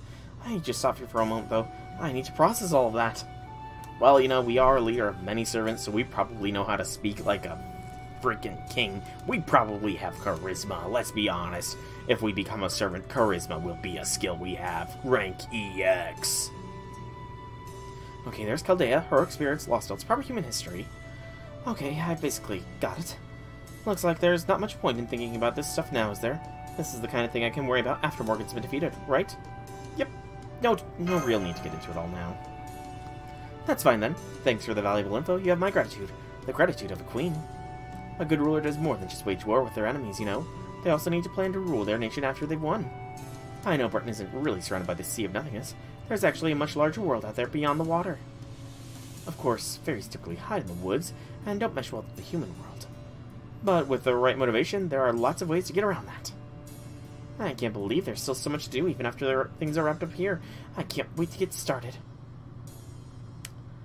Talking about invading other countries, then. That's right. If there's another world that rich in resources, I'll have to make another western island. And pay this, you called it North America, right? How little is it? Oh no, she's doing it again! I guess that means you and I will be enemies again when that happens. This should be fun. I should tell her that won't work. But I really can't. Oh, Maeve. There, you just made that face again. Just like the one you did when you made that weird comment about my chocolate fields. Why is that? Is there a version of me in your world too or something? Wait, on second thought, don't answer that. I really want to know about this other me, but if I find out now, it's going to make me throw a tantrum. I really want to tell her now. Whew, that was close, but I managed to preserve my queenly dignity. Don't think that's the key. Dignity preserved, because if anyone saw that, I'd have them executed before they could tell anyone. I saw nothing. Nothing. Very good. Perfect response. Still, maybe I should at least ask you this. Let's say how that version of me did exist in your world. In her final moments, was she not betrayed by her lover? Did she remain a cold-blooded queen to the end? You know, aside from the cause you were fighting for, you were pretty awesome. Like, the legend of Queen Mab is a pretty epic one. I see. Well, of course I was. There's no way I, of all people, would ever die of a broken heart. So what kind of valiant warrior defeated me? They must have been a really strong fairy, right? Cheese, as in the stuff they make from sheep's milk and eat with bread. So there's a cheese fairy in your world. Maybe they're related to Aiken Drum. Yeah, you got hit in the temple with a bit of cheese. So the other me was killed by a human. That's what you're telling me? Did you just take all that trouble to tell me such a ridiculous story, if you know how much I hate humans? It's not ridiculous. That is how that particular queen met her end. Are you kidding me? You can't say that kind of thing with a straight face. That's a total mood killer. Then again, it was a human that was responsible for the last queen's downfall, too. I guess when you're big enough, even a little pebble can trip you up. Thinking about it that way, I could see my other self getting killed by a human. And hey, at least she wouldn't have put up with any weird curses afterwards.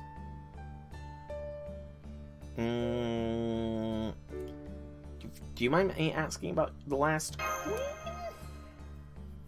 That's right, losing her lover hurt her so badly, she couldn't fight anymore, which led to Asik beating her. Mab put too much trust in humans. She thought they were the same as her, and she loved them too much. She charged onto the battlefield with her most beloved soldier by her side. He did his best to keep up with her, but he couldn't quite make it to the end. Just when they'd won their final battle against the clans, Mab turned intending to celebrate with him, only to see her beloved draw his final breath. It's no surprise, really. Of course, a mere human could never keep up with a fairy, let alone an Aerie like Mab. But he still promised to stay with her, and he broke that promise. That was his betrayal. That was when Mab lost the will to fight. The moment she realized how foolish she had been, and how much that soldier had really loved her. Still, her broken heart was all healed up by the time the heir of the High Queen came around, and she soon set her sights on ruling all of Britain. Mab then retired after she built Edinburgh, and no new king clan fairies were born for a long time. She left a hole about 1500 years until I came along and filled it.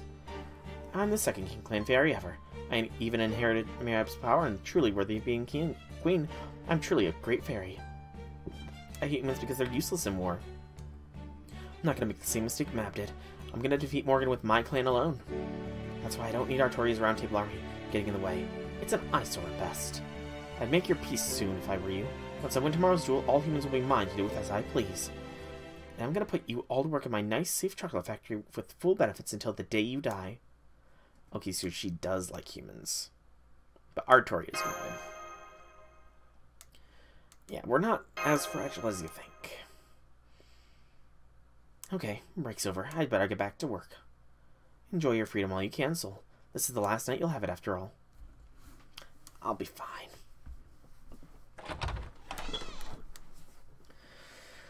Bedtime. I really wish I could just fall asleep right now. IRL, but there's so much to do. Come in. Can I get some sleep?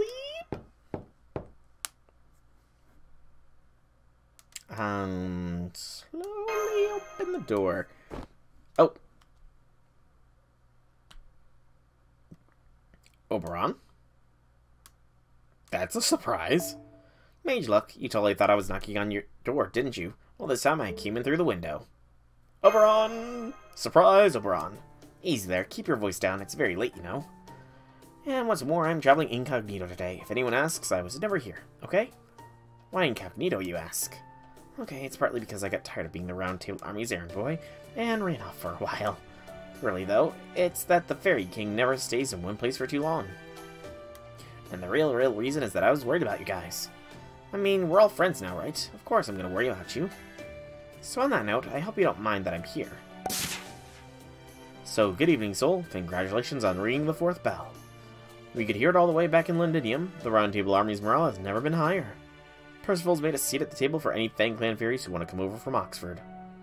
Garrett's been having a great time in Londinium with the kids. They've just finished tilling a new field, in fact.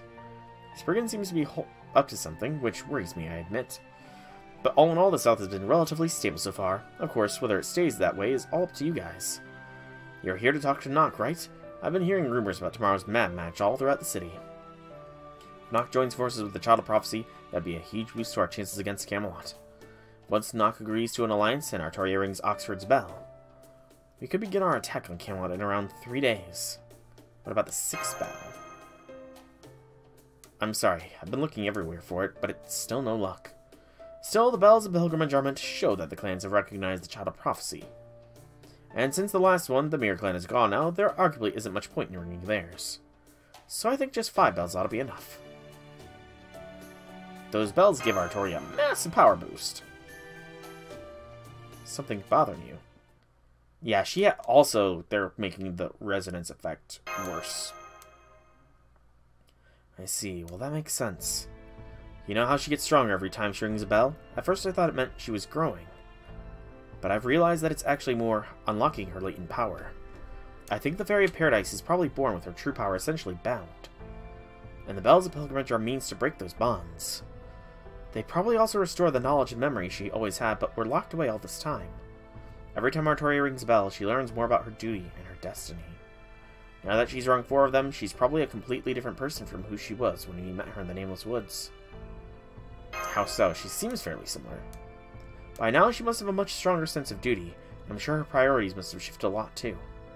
She's probably making decisions based on what the Child of Prophecy should be doing, rather than what she herself actually wants. Am I wrong? You know, I don't think so. I think she's still being pretty true to herself. Is that so? Well, in that case, I guess it's a good thing she's so naturally stubborn. True. So I can tell you're concerned about her, and that you're keeping your concerns to yourself to not worry her. Do you remember what I said before? In this Lostbelt, you and I are just bystanders. We're all here to see how things play out. I do recall that, yes. Well, it's still true. We can't save Britain, and we can't save Artoria from her destiny. Once we acquire means of fighting the foreign god, the best thing we can do is put this place behind us. That being said, I really respect your determination and your commitment.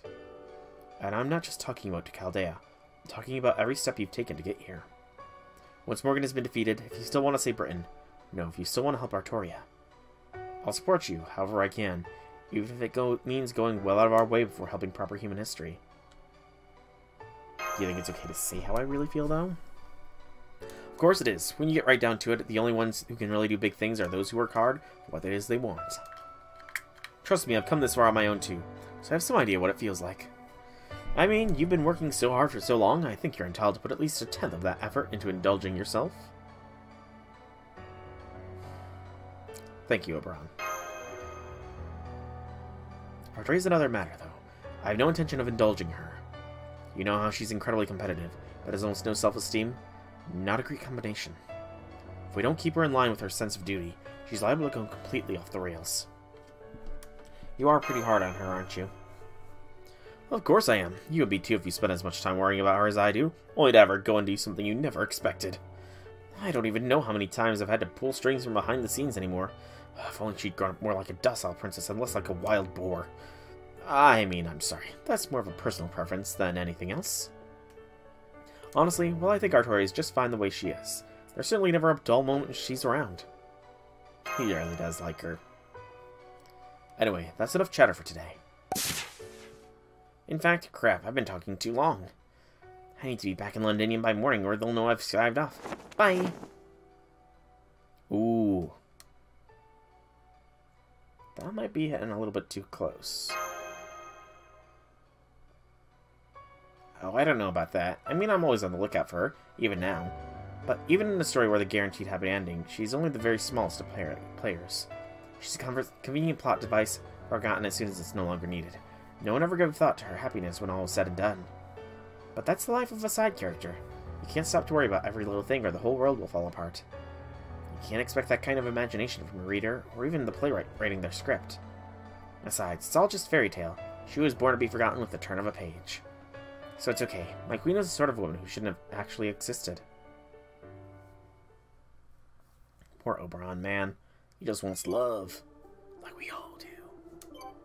Alright, Part 5. This is a very long section, surprisingly, so I might only be able to get this one done tonight. Okay. Excuse me.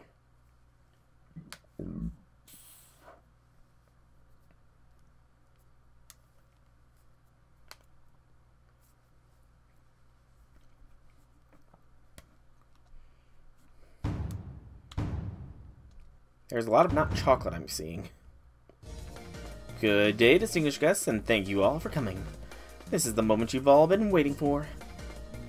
The Valentine map match to determine which of these two fairies is prouder, more dignified, and just overall better than the other.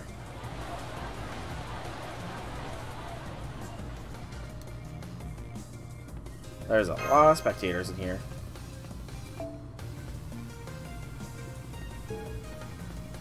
Wait, who said we all? Did I say we all? In which case, what did I say we all in context to? I'm not paying attention.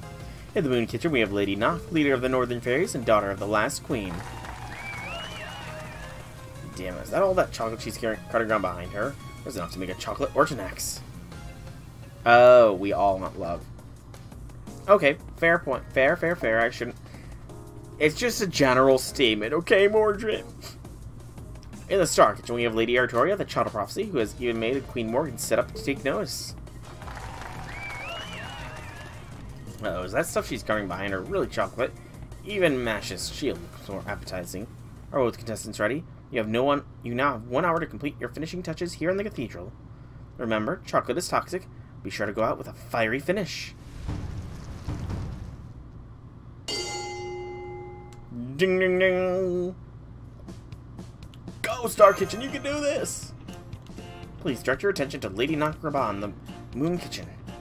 As you can see, she is both calm and unhurried, even as she remains constantly in motion. A sure sign of someone with eyes on the prize. When I stopped by her kitchen this morning for a comment, she said, and I quote, "My chocolate isn't merely a delicacy, it's an art designed to melt your very soul." And looking at how it's going along now, I believe it. I only wish for all of you in the mezzanine could see this too.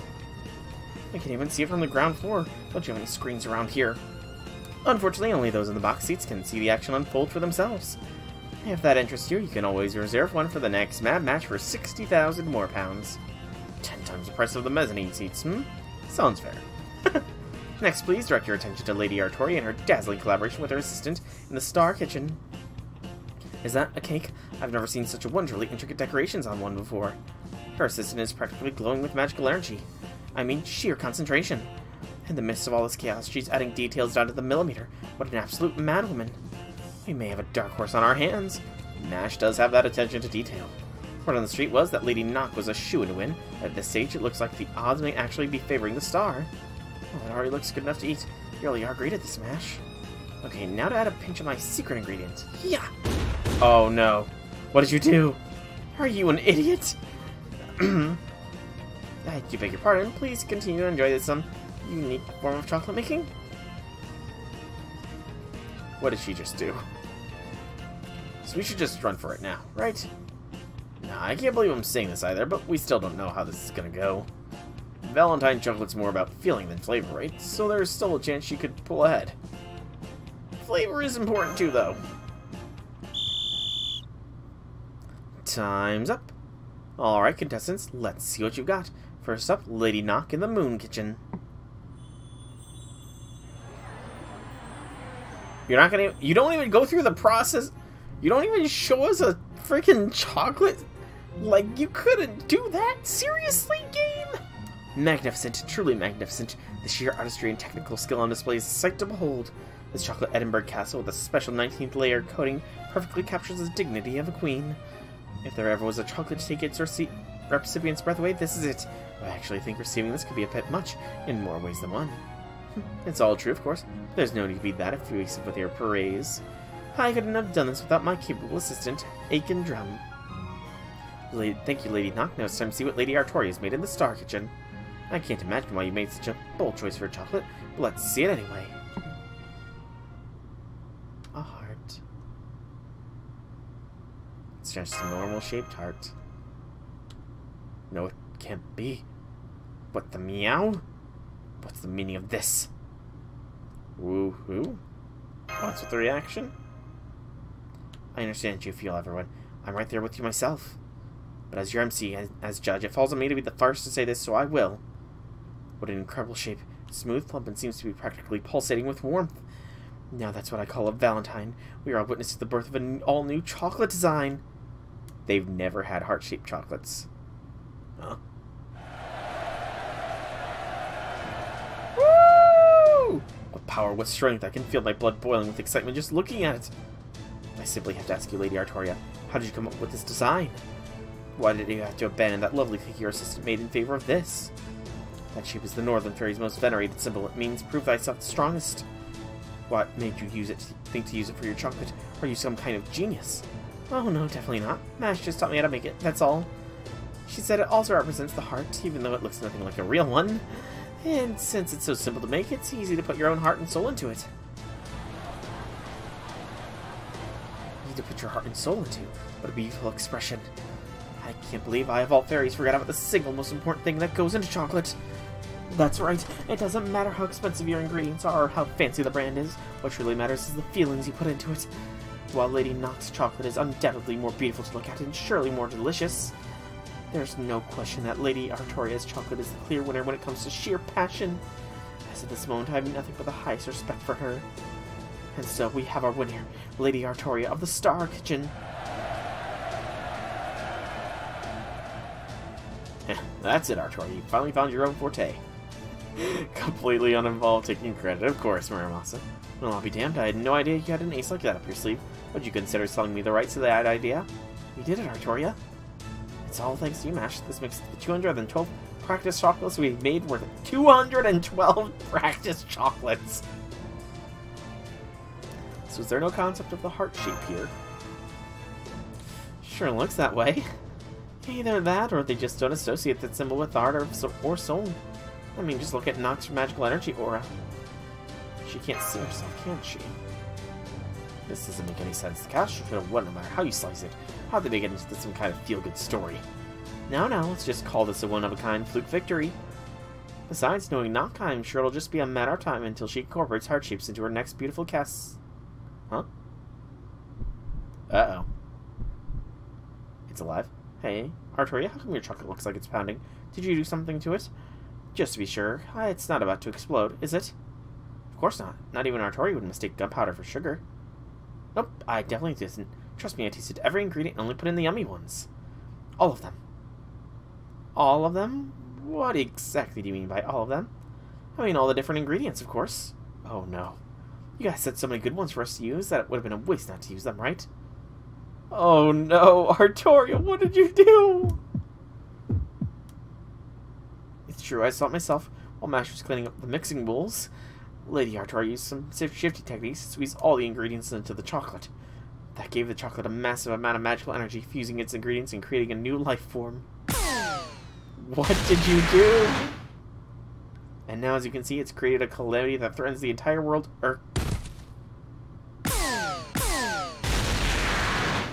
Chata Prophecy made a super weapon. Run for your lives! God damn it, Artoria! It's damaging my cathedral and it's turning my fairies into chocolate!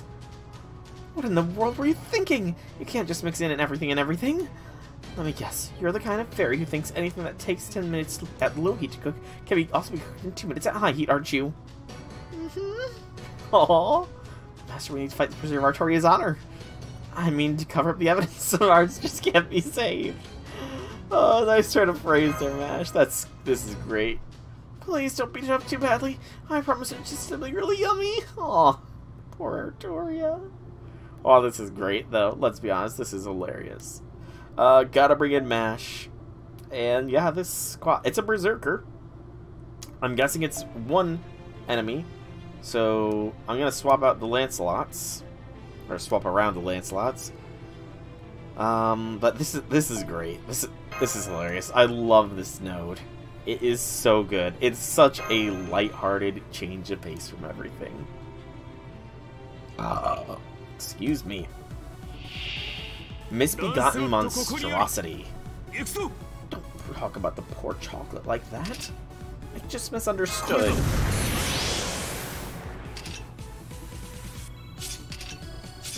I haven't used mash all Lostbelt, so I'm forgetting to press her basic button. Insta-death bullet. It's, what? Activate when attacking. Inflict death! What? Inflict death! How about no?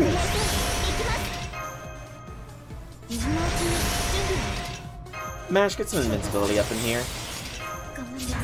Lancelot, try to eliminate this thing before it kills my Mashu.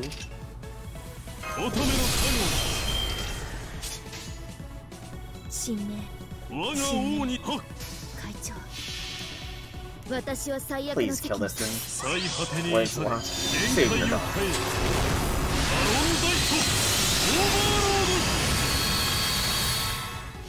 Oh, Lancelot, why? それはすべての傷、すべての怨恨を癒す我らが故郷。権限せよ、ロード・キャメロット。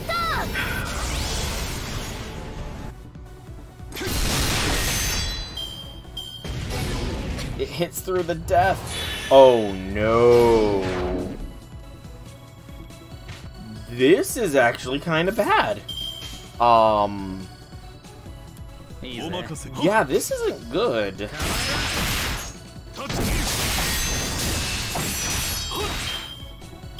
Please do something. I didn't even realize. I forgot I even had a break. Super insta-death bullet. As opposed to the normal one. 3! Oh no.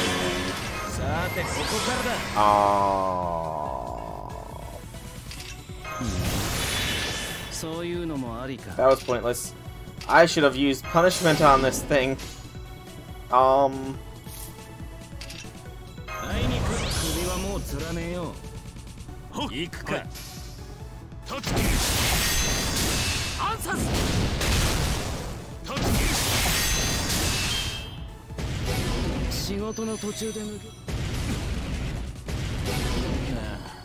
I don't know how Lancelot survived, but I'm perfectly happy with that.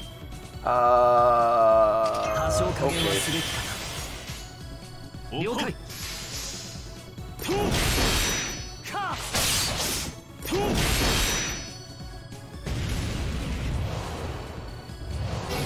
Thank you for stopping the insta-death bullet. Lancelot, please kill this thing. It's gonna destroy me. I took this as lighthearted, and it's actually really serious.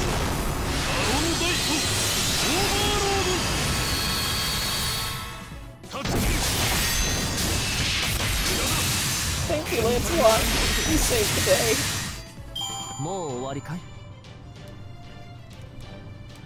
Okay. And the Memories of the Lunar Sea is level 9. We're nearly there.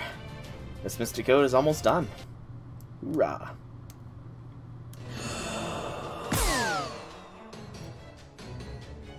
Knock, look out! Hmm? Knock! Oh? Question mark? 5 years ago, in Gloucester. An incident took place several days after my humiliating experience at the Fairium. Oh, you're a Kingclan fairy, Knock. I've never seen one of you before. Well, that was no surprise. I don't have any subjects in the south yet. But just you wait. One day, all of the southern major cities will be home to Kingclan fairies.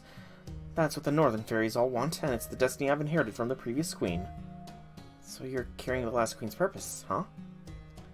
But you're the only Kingclan fairy around, right, Knock?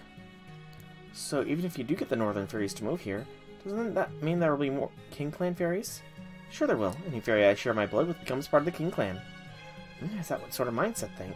Like the difference between a bully and a victim? Wow, you are just the worst at analogies, aren't you? Queen bees and drones were right there. We're even king and our vassals. Anyway, there's always only been one Kingclan fairy, ever since the Kingclan began. Mab was born from the corpses of many northern fairies who were killed over the War of Spring. Sure, their bodies became part of Britain itself when they died, but they also refused to be reborn as the next generations. Well, it's more like, since there was no land where they would have been born, they'd have just died and been born again right away. So rather than subjecting themselves to a cycle like that, they decided to pour all themselves into a single king. That king was Mab, the Great Fairy. She was kind of like the Northern Fairies' version of Queen Morgan. Mab was all of the Northern Fairies combined into a single fairy. Her rules focused on control and prosperity.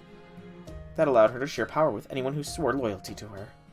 So she did just that with the fairies who sought her out, and created a place for them all to live on the Western Island. Of course, creating a whole island took a lot out of her, so she was pretty weak by the time it was done. It just goes to show you never know what life has in store. If Mad hadn't grown weak, she would never have taken on a bodyguard who eventually became her spouse. A spouse? And let me tell you, they could barely keep their hands off each other. It was like a never-ending spring. And that's why you should always avoid spring. Stick to autumn and winter. At any rate, anyone who swears loyalty to the King Clan gets to share in their power. That means any fairy who's given some of my blood becomes part of the King Clan for as long as they remain loyal. As the Queen Bee, I have my drones show their loyalty by performing labor, and the drones in turn get my power for themselves. So the more Northern Fairies I bring in under my command, the more the King Clan grows in number. I see, so when you share your power, does that power eventually come back to you? No, it doesn't. That's the one big downside to the system. I don't lend them my power, I give it to them. So the more King Clan Fairies I make, the weaker I become. But obviously that wouldn't be sustainable, right? So of course Mab thought of a solution. She expanded her fairy domain to encompass all of Britain, and made a new rule to go with it. As long as their subjects remain part of the King Clan, the clan's combined power shall be her power as well. So even though she was pretty poor after doling out money to all her subjects, she hadn't lost anything since the whole kingdom belonged to her. She chose to empower her nation rather than herself. I think she was really on something. A nation can't grow by the hand of one person alone, or on one set of values.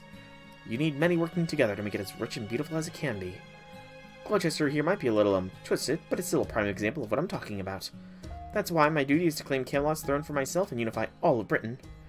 It would have been a lot easier if Morgan had named me her successor, but instead she chose Tristan, right? So as long as that whack-a-job's around, what choice do I have to take it by force? I couldn't believe but my ears. She's talking about seizing Camelot's throne with the same nonchalance as someone talking about going on for a walk. As far as I'm concerned, she was already a great queen at that point. Even as she talked about what the last queen wanted, she still chose to be her successor. She spoke of her ambition greedily, selfishly, and without a hint of shame or concern as to what anyone else might think. That's the Nock I knew, the most hard-working fairy in all of Britain. That's one hell of a purpose, but are you sure it's okay to tell me that? I mean, you're talking about revolting against the queen, right? Oh, are you gonna report me? Could you even do that if you wanted to? Especially when you're practically radiating death to all clans' energy yourself? Oh? Am I? You are. I know I'm something else, but you're pretty impressive in your own right, you know that? You see yourself as being apart from every other fairy out there, right? Hell, everything about you is out of the ordinary. I'm not talking about the kind of lower class and upper class distinctions that Morgan chose. No, in your case, I feel it's more like you're an entirely different kind of being altogether. Basically, you're looking down at every fairy in Britain. Are you nuts? I'm the one who's looked down upon. That's it, that's the spirit. Being reasonable is all well and good, but pieces of you will die if you take it too far, like I did. Are you saying you're dead on the inside, Nock? Even though you're so well brazen? No, wait, I get it. It's the other way around. You're brazen because you're dead, like the Darlington zombie incident. Don't be ridiculous. Oh, stop that. There's no need for violence. That was just an example. Rather, that all happened a long time ago. I saw you apologizing to that fairy you were with in the hall earlier. Was that your village's leader or something? No, forget that. It doesn't matter. The point is, you kept apologizing, saying you were sorry you're so weak and promising to try your best next time, right? Well, cut it out. At least when I'm within earshot. Hearing that crap really pisses me off. What's wrong with being weak? Who gets hurt if you can't do it? You're the only one who's going to get upset by you being weak, and it's not the other fairies who'll be doing their best next time. Of course, it's natural to have regrets over failures, mistakes, overeating, and so on. But never ever apologize just for being weak. There's no greater waste of time. And just so you know, I'm not telling you this because I feel sorry for you. I'm mad because apologizing for your weakness doesn't help anyone, least of all yourself. With that kind of power, you should be holding your head high and fighting for what you want yourself. You're a real fiery fairy deep down, right? Like a dragon pretending to be a house cat. So quit worrying about what everyone else thinks of you and sink those fangs into your dreams. Because believe me, there are plenty of people out there who don't have the power to even do that. Those words really astonished me. She was born into luxury with incredible power at her disposal, but despite that, or maybe because of it, she also understood exactly how much she and her fellow fairies were truly blessed. Easy for you to say when you're not the one who will have to live with the consequences. Alright then, if you're going to lecture me about dreams, what about yours? You probably already sunk your fangs into them, but still. My dream? You need to ask. It's a romance. When I find someone who rocks me to my core, our romance is going to rock the whole damn kingdom to its foundation. Are you crazy?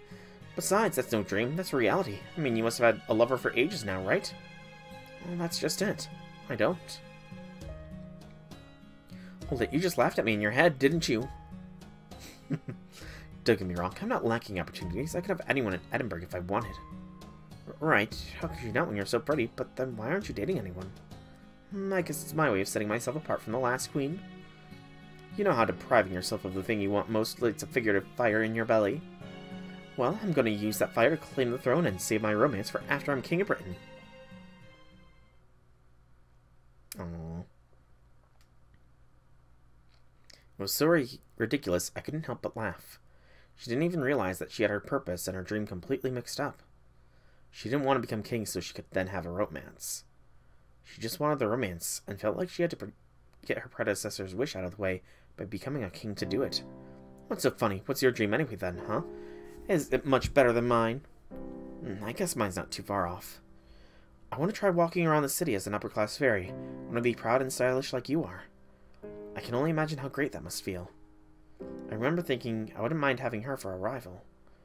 I'd had to go without a lot of things in my life, but at least in terms of someone to compete with, it looks like I got everything I could have asked for. You idiot, this isn't pride, this is fashion. I don't mind helping you with that side of things, but that's not what a real dream is. Anyway, first we need to see who can put down the burdens we're carrying the soonest. Should we see who gets there first? That night I took in the same night sky as my incredible friend, a fairy who spoke of her dreams with pride and nobility. I like the friendship between those two. I thought I'd sealed that horrid memory away. Looks like you got a small concussion. Why are you all looking at like that? Did I miss out on something fun, or... That's right, I remember now. I took a direct hit from that chocolate. How dare that thing revolt against its creator? Come on, everyone, let's smash that thing and eat it up like the sweet treat it was supposed to be. I guess you really were just knocked out for a bit. Have a pleasant dream, since it seems you were up all night. No, I didn't. And I wasn't up all night, either. I slept great, if you must know. Now, do you give in, or what? Yes, I give in. You won the match fair and square. Luckily for you, the judge made her decision before all the spectators ran for their lives. As promised, I'll let the Child of Prophecy command my forces, and I'll go along with whatever you tell me to. I look forward to seeing what you're capable of. Are you feeling okay, Nock? Did you eat something that didn't agree with you? She's talking about the Alliance. Oh, right! Still, are you sure you're sure about this? I mean, given what a horrible mess this turned out to be, I doesn't really feel like I won. Oh good, so you do see what a mess it was. I'm glad you still have some semblance of rational thought in that thick skull. Anyway, while it's obvious I would win a rematch, we don't have any more time to waste. Especially since the Queen's probably known you were in Edinburgh since last night. And once she realizes we're teaming up, she's going to assemble all her forces scattered in Camelot. So we need to take her down before that happens. Are you ready to do this, Artoria? You need to hurry back to the south, ring Oxford's bell. Then bring this round table army and any of the other troops you can gather to my camp. In the meantime, I'll have my forces march to Camelot's main gate. But I thought you said you'd never join forces with the Round Table Army. I just don't want to see them dying on the front of me. I can't ensure their safety since they can't join my clan. But I will admit that human knights, Percival included, are a good match for the Queen's Knights. My subjects certainly can't use more of poison weapons. So I suppose I can make an exception, especially since I've been told humans aren't as fragile as I believed. Isn't that right, Soul? Oh well, how nice to see you two become friends while I was up all night learning how to make chocolate. By the way, Nock, do you still remember that night in Gloucester? Of course I do. What do you take me for, a fool? At any rate, you have my word that the Northern Fairies will fight beside the Child of Prophecy. Now get going. We don't have any time to spare. Okay, that's fair. I was the one who rang Orkney's bell. Sol, Nash, Da Vinci, Muramasa, Happy Cat, Redra, and Grimmer. Please, pack your bags as soon as you can. We need to hurry to Oxford. No, I'm gonna stay put here. You'll need someone to coordinate communications between you and the North, right? Besides, it looks like these guys don't have a mage of their own, so I'm gonna teach them some basics they'll need to know when I go up against Morgan. You will? Well, as long as you can be useful, that's fine with me. Don't you worry, I'm gonna inscribe runes on as many of your soldier shields as I can. Morgan's spell pack's a serious wallop, so we gotta make sure they can at least take one hit from them. Okay, I'll make you my official court mage and tactician then. This is great, now I'm really starting to feel like a queen. Well, see you later, Artoria. Sol. I would have liked to show you around Edinburgh, but that'll have to wait until another day. Next time we meet, it'll be on the battlefield. Let's make sure we're both dressed to kill. Dressed to kill, huh? That's a phrase. Alright. Back down to the northern plains. Berserkers!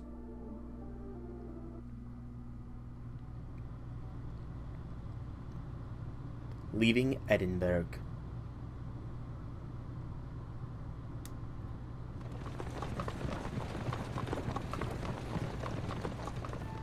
It was a lot of work getting here, but we finally have a lot of good news to share.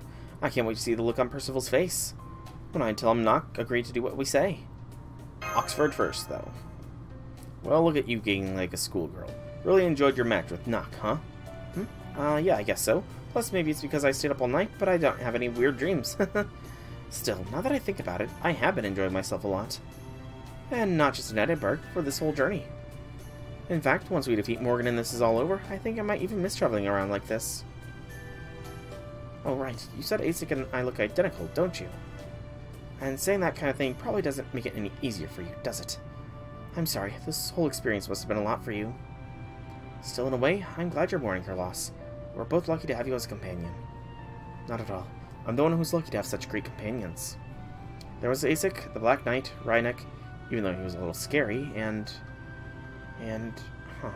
that's weird. I could have sworn there was someone else with us the whole time, but I can't seem to remember them. Aw, Habitron. Uh-oh. Red Rabbit? You okay? We're under attack. Someone's been waiting to ambush us. We're surrounded. Everyone, please get out of here. I need to defend the wagon. Can't believe we're running into the Queen's soldiers even out here in Nock's territory. Let's go, Sol, Da Vinci. Mash.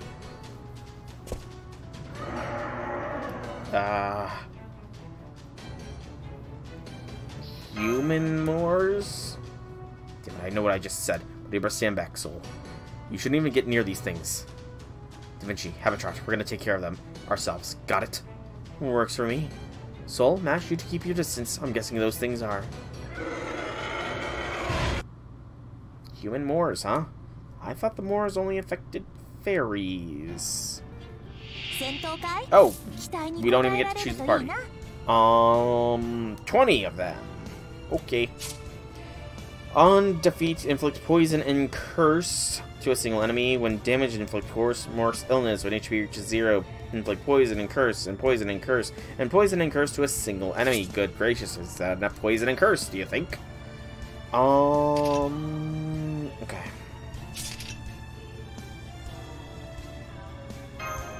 So, what I think we do here, get some debuff immunity going,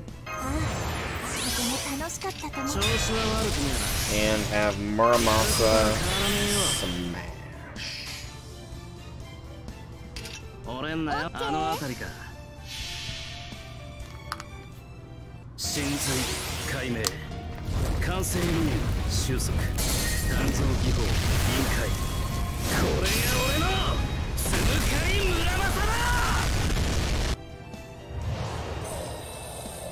Yep, no effect because of debuff immunity.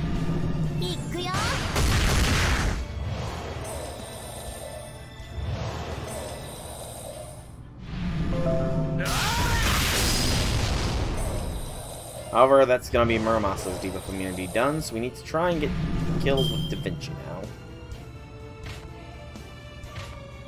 Because I have no idea how hard or not.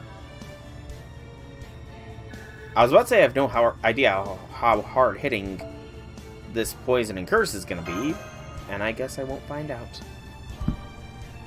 Oh, darn. Well, that was fast. Still, unless this next node is, like, only a couple of arrows, I'm probably not going to be able to do more than this tonight, which is Kind of sad, because this was a very long... I mean, I enjoyed this, no, don't get me wrong, but still. I would have loved to get more story. This way, Master. We should get away from the wagon for now. I think those creatures that attacked us, our living humans, were affected with the Morse Curse. The Morse Curse affecting humans? That shouldn't even be possible unless someone... What was that? Look out! That's some blood. Bob-on. That was amazing. You deflected my magecraft yet again. How did you do it? How did you know what I was up to? Why are you the only ones running away after all the trouble I went through to scatter all the human trash around? Bob-on. Don't you dare say that name. It's not my fault. It's not. I remember you here, Tamlin Tristan. Yes, that's right. I'm Mother's only daughter, the only fairy in all of Faerie Britain to inherit her magecraft. Which is why I'm going to kill you pieces of shit. No pathetic little shits like you are going to take my rightful place from me.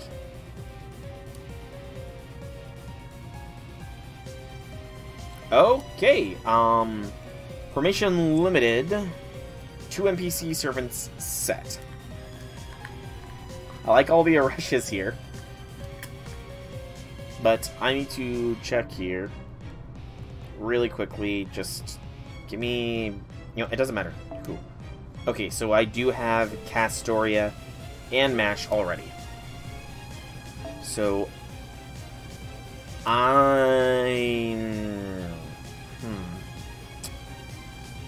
Percival? We have a support Percival leveled up in here. Not in the Lancer slot. Probably not in this slot either, to be honest. Okay, it's giving me freedom of choice with who to go with.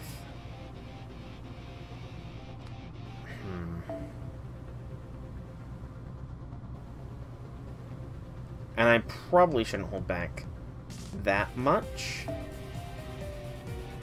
You know, it's giving me freedom of choice. And the choice, you know, there's not that... I mean, unless I can find a Percy... Actually, you know what? No. She's a Knight of the Round, yeah. Yeah, we'll go with Lartoria. Actually, I think Lartoria's leveled up for me as well, isn't she? She is! I could have been using her. I'm an idiot. Oh, I'm an idiot. Okay, behind Lartoria, honestly, she's the only one I could really see myself bringing in. And in fact, I'm gonna try and use my Lartoria, primarily. Nowhere near as strong, though, so I've changed my mind. I'm using the support Lartoria. Thank you, Infinity, in advance. Because I know this is your Lartoria. She's got Break Bar. Lovely. Try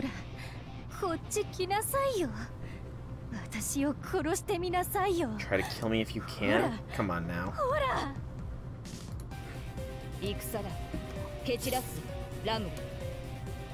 Oh, pushing Melusine up. Okay. Oh wow, this is not a max limit broken K-scope. That's honestly a little surprising. I kind of want to wait and see if I can get a Buster Chain going here.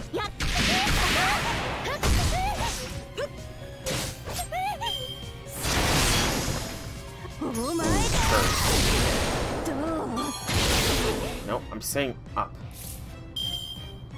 There we go. You know what, this'll do.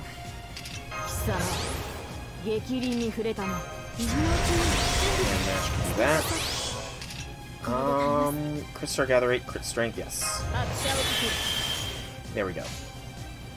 Rongo Bongo time. So Melusine is still not going to go above Goey, though, just because Goey has already been started. Just as a word of warning, Mordred.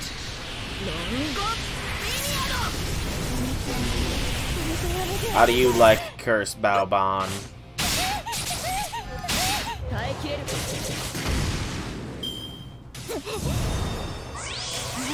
Okay, Grimalkin, giving evasion and invincibility, huh?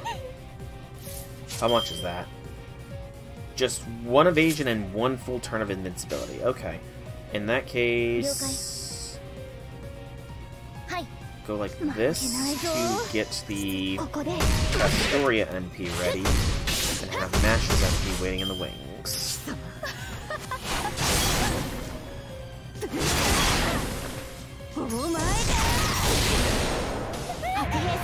Thank you, Castoria, for that charisma.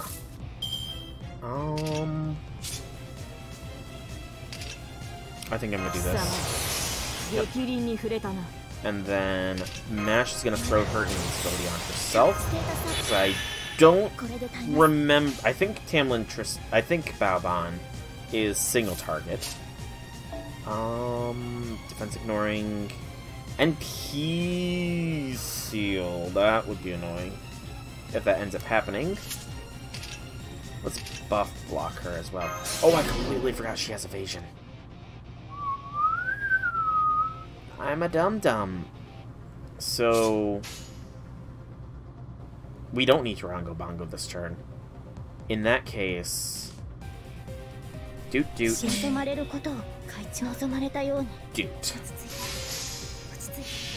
Mash will for sure survive.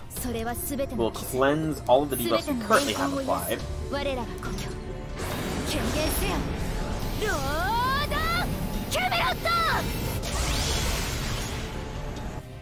And get rid of this pesky evasion. And we have 2 turns with which to get a Lartoria and Lalter. My bad.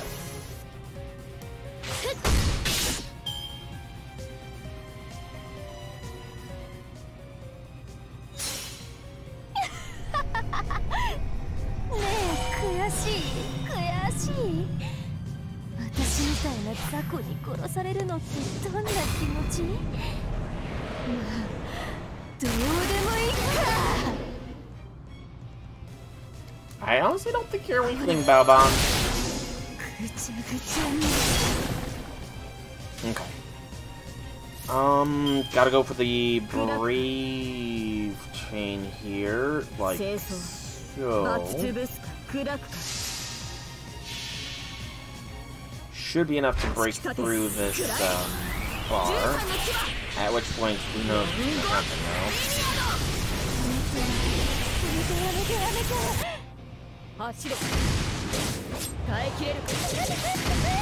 Not really the best in and okay, that hits hard.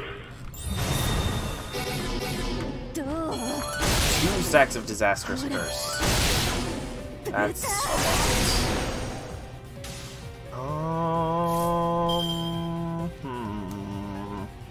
Mash and Castoria are probably both dead here.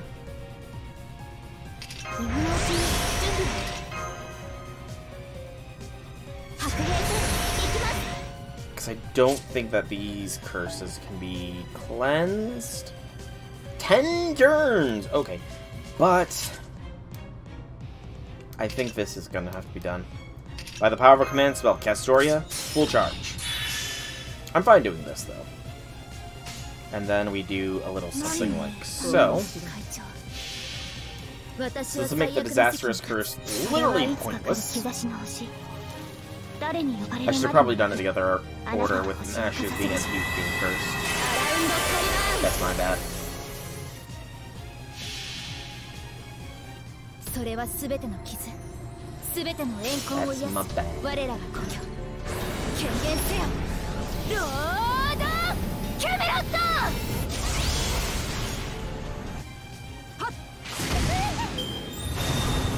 Save Vampires.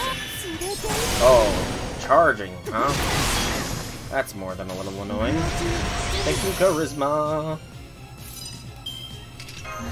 Nice Protect. And Lalter attack.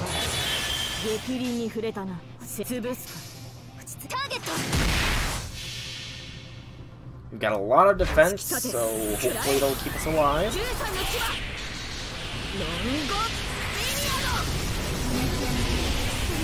And we seal the NP, so we've got an extra turn. Whoo! Fritz! And there's the annoying evasion invincibility wombo combo.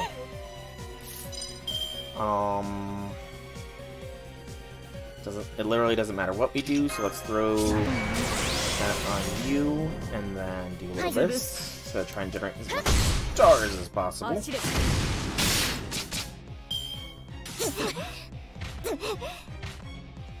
And Lalter's gonna take the NP, but she is invincible.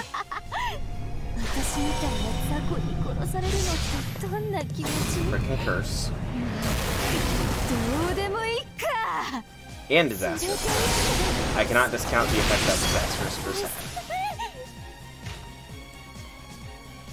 You handled one King of the Storms, Balban, but how about two?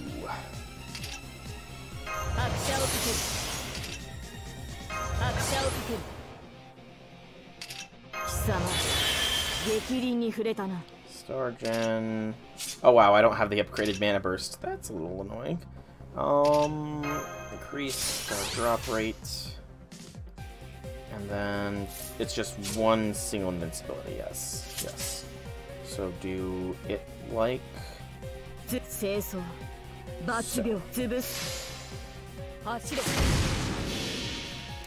We should have this. Just only one command seal cost, but I think this is perfectly fine.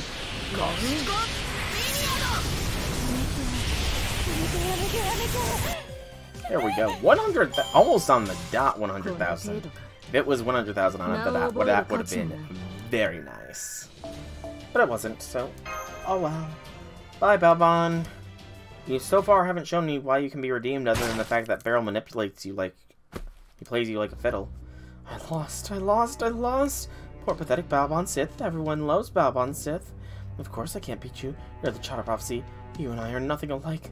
Nothing alike at all. So since I can't beat you in a fair fight,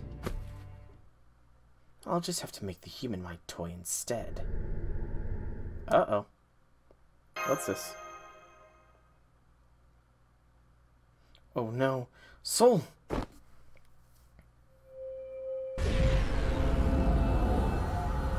Uh-oh? What did she just do? Where did Senpai and Artoria go? Ah, that was perfect. Now that's one hell of a bonus. I knew the Child of Prophecy would dodge that, so I was gonna just trap the human to have some fun with him. But then she walked right into it herself. Oh, what a dumbass. But hey, they're both trash anyway, so what better place for them than a dumpster? Then they're in that jar. What was that? You trying to avenge Boggart or something? As if I'd ever try to even fight you again, idiot. Mirror, oh mirror, show me my reflection. Sucks to be all brawn and no brains, doesn't it? The Child of Prophecy and the Foreign Mage are finished. Britain belongs to Mother and no one else, damn it. Oh, she's gonna be so happy with me. Wait, stop. Get back here, Tristan. Uh-oh. And once again, we are separated from MASH. Once again! Damn it, Tristan! You're not really making it easy to want to roll for you. But that is 1 quartz, 3 bells, 3 prisms, and 3 hellfires of wisdom. And that is section 20 finally done. How long is section 21? It's far too long for me to even consider doing tonight. So much as it pains me to do it, I am going to have to end this stream of FGO here and now. Tomorrow we will continue with Avalon LaFay. I don't know if I will... unless I stream on Saturday or Sunday. I'm going to be doing a long one tomorrow, so I might be able to make it. I might, but I don't know. It depends how much longer this is. I thought we were approaching Camelot. I really did, but there's just so many loose ends to still wrap up. I don't know. But that is the future. For now, I've been SoulRackDragon. I hope you've enjoyed the stream. If you have, leave me some feedback in any way you so see fit. If you want to check out more by me, be sure to check out my channel here on Twitch or YouTube. Same name, same game. There is plenty of content for you all to see. Once again, thank you so much for coming out. I hope you enjoyed. Have a fantastic evening, everybody.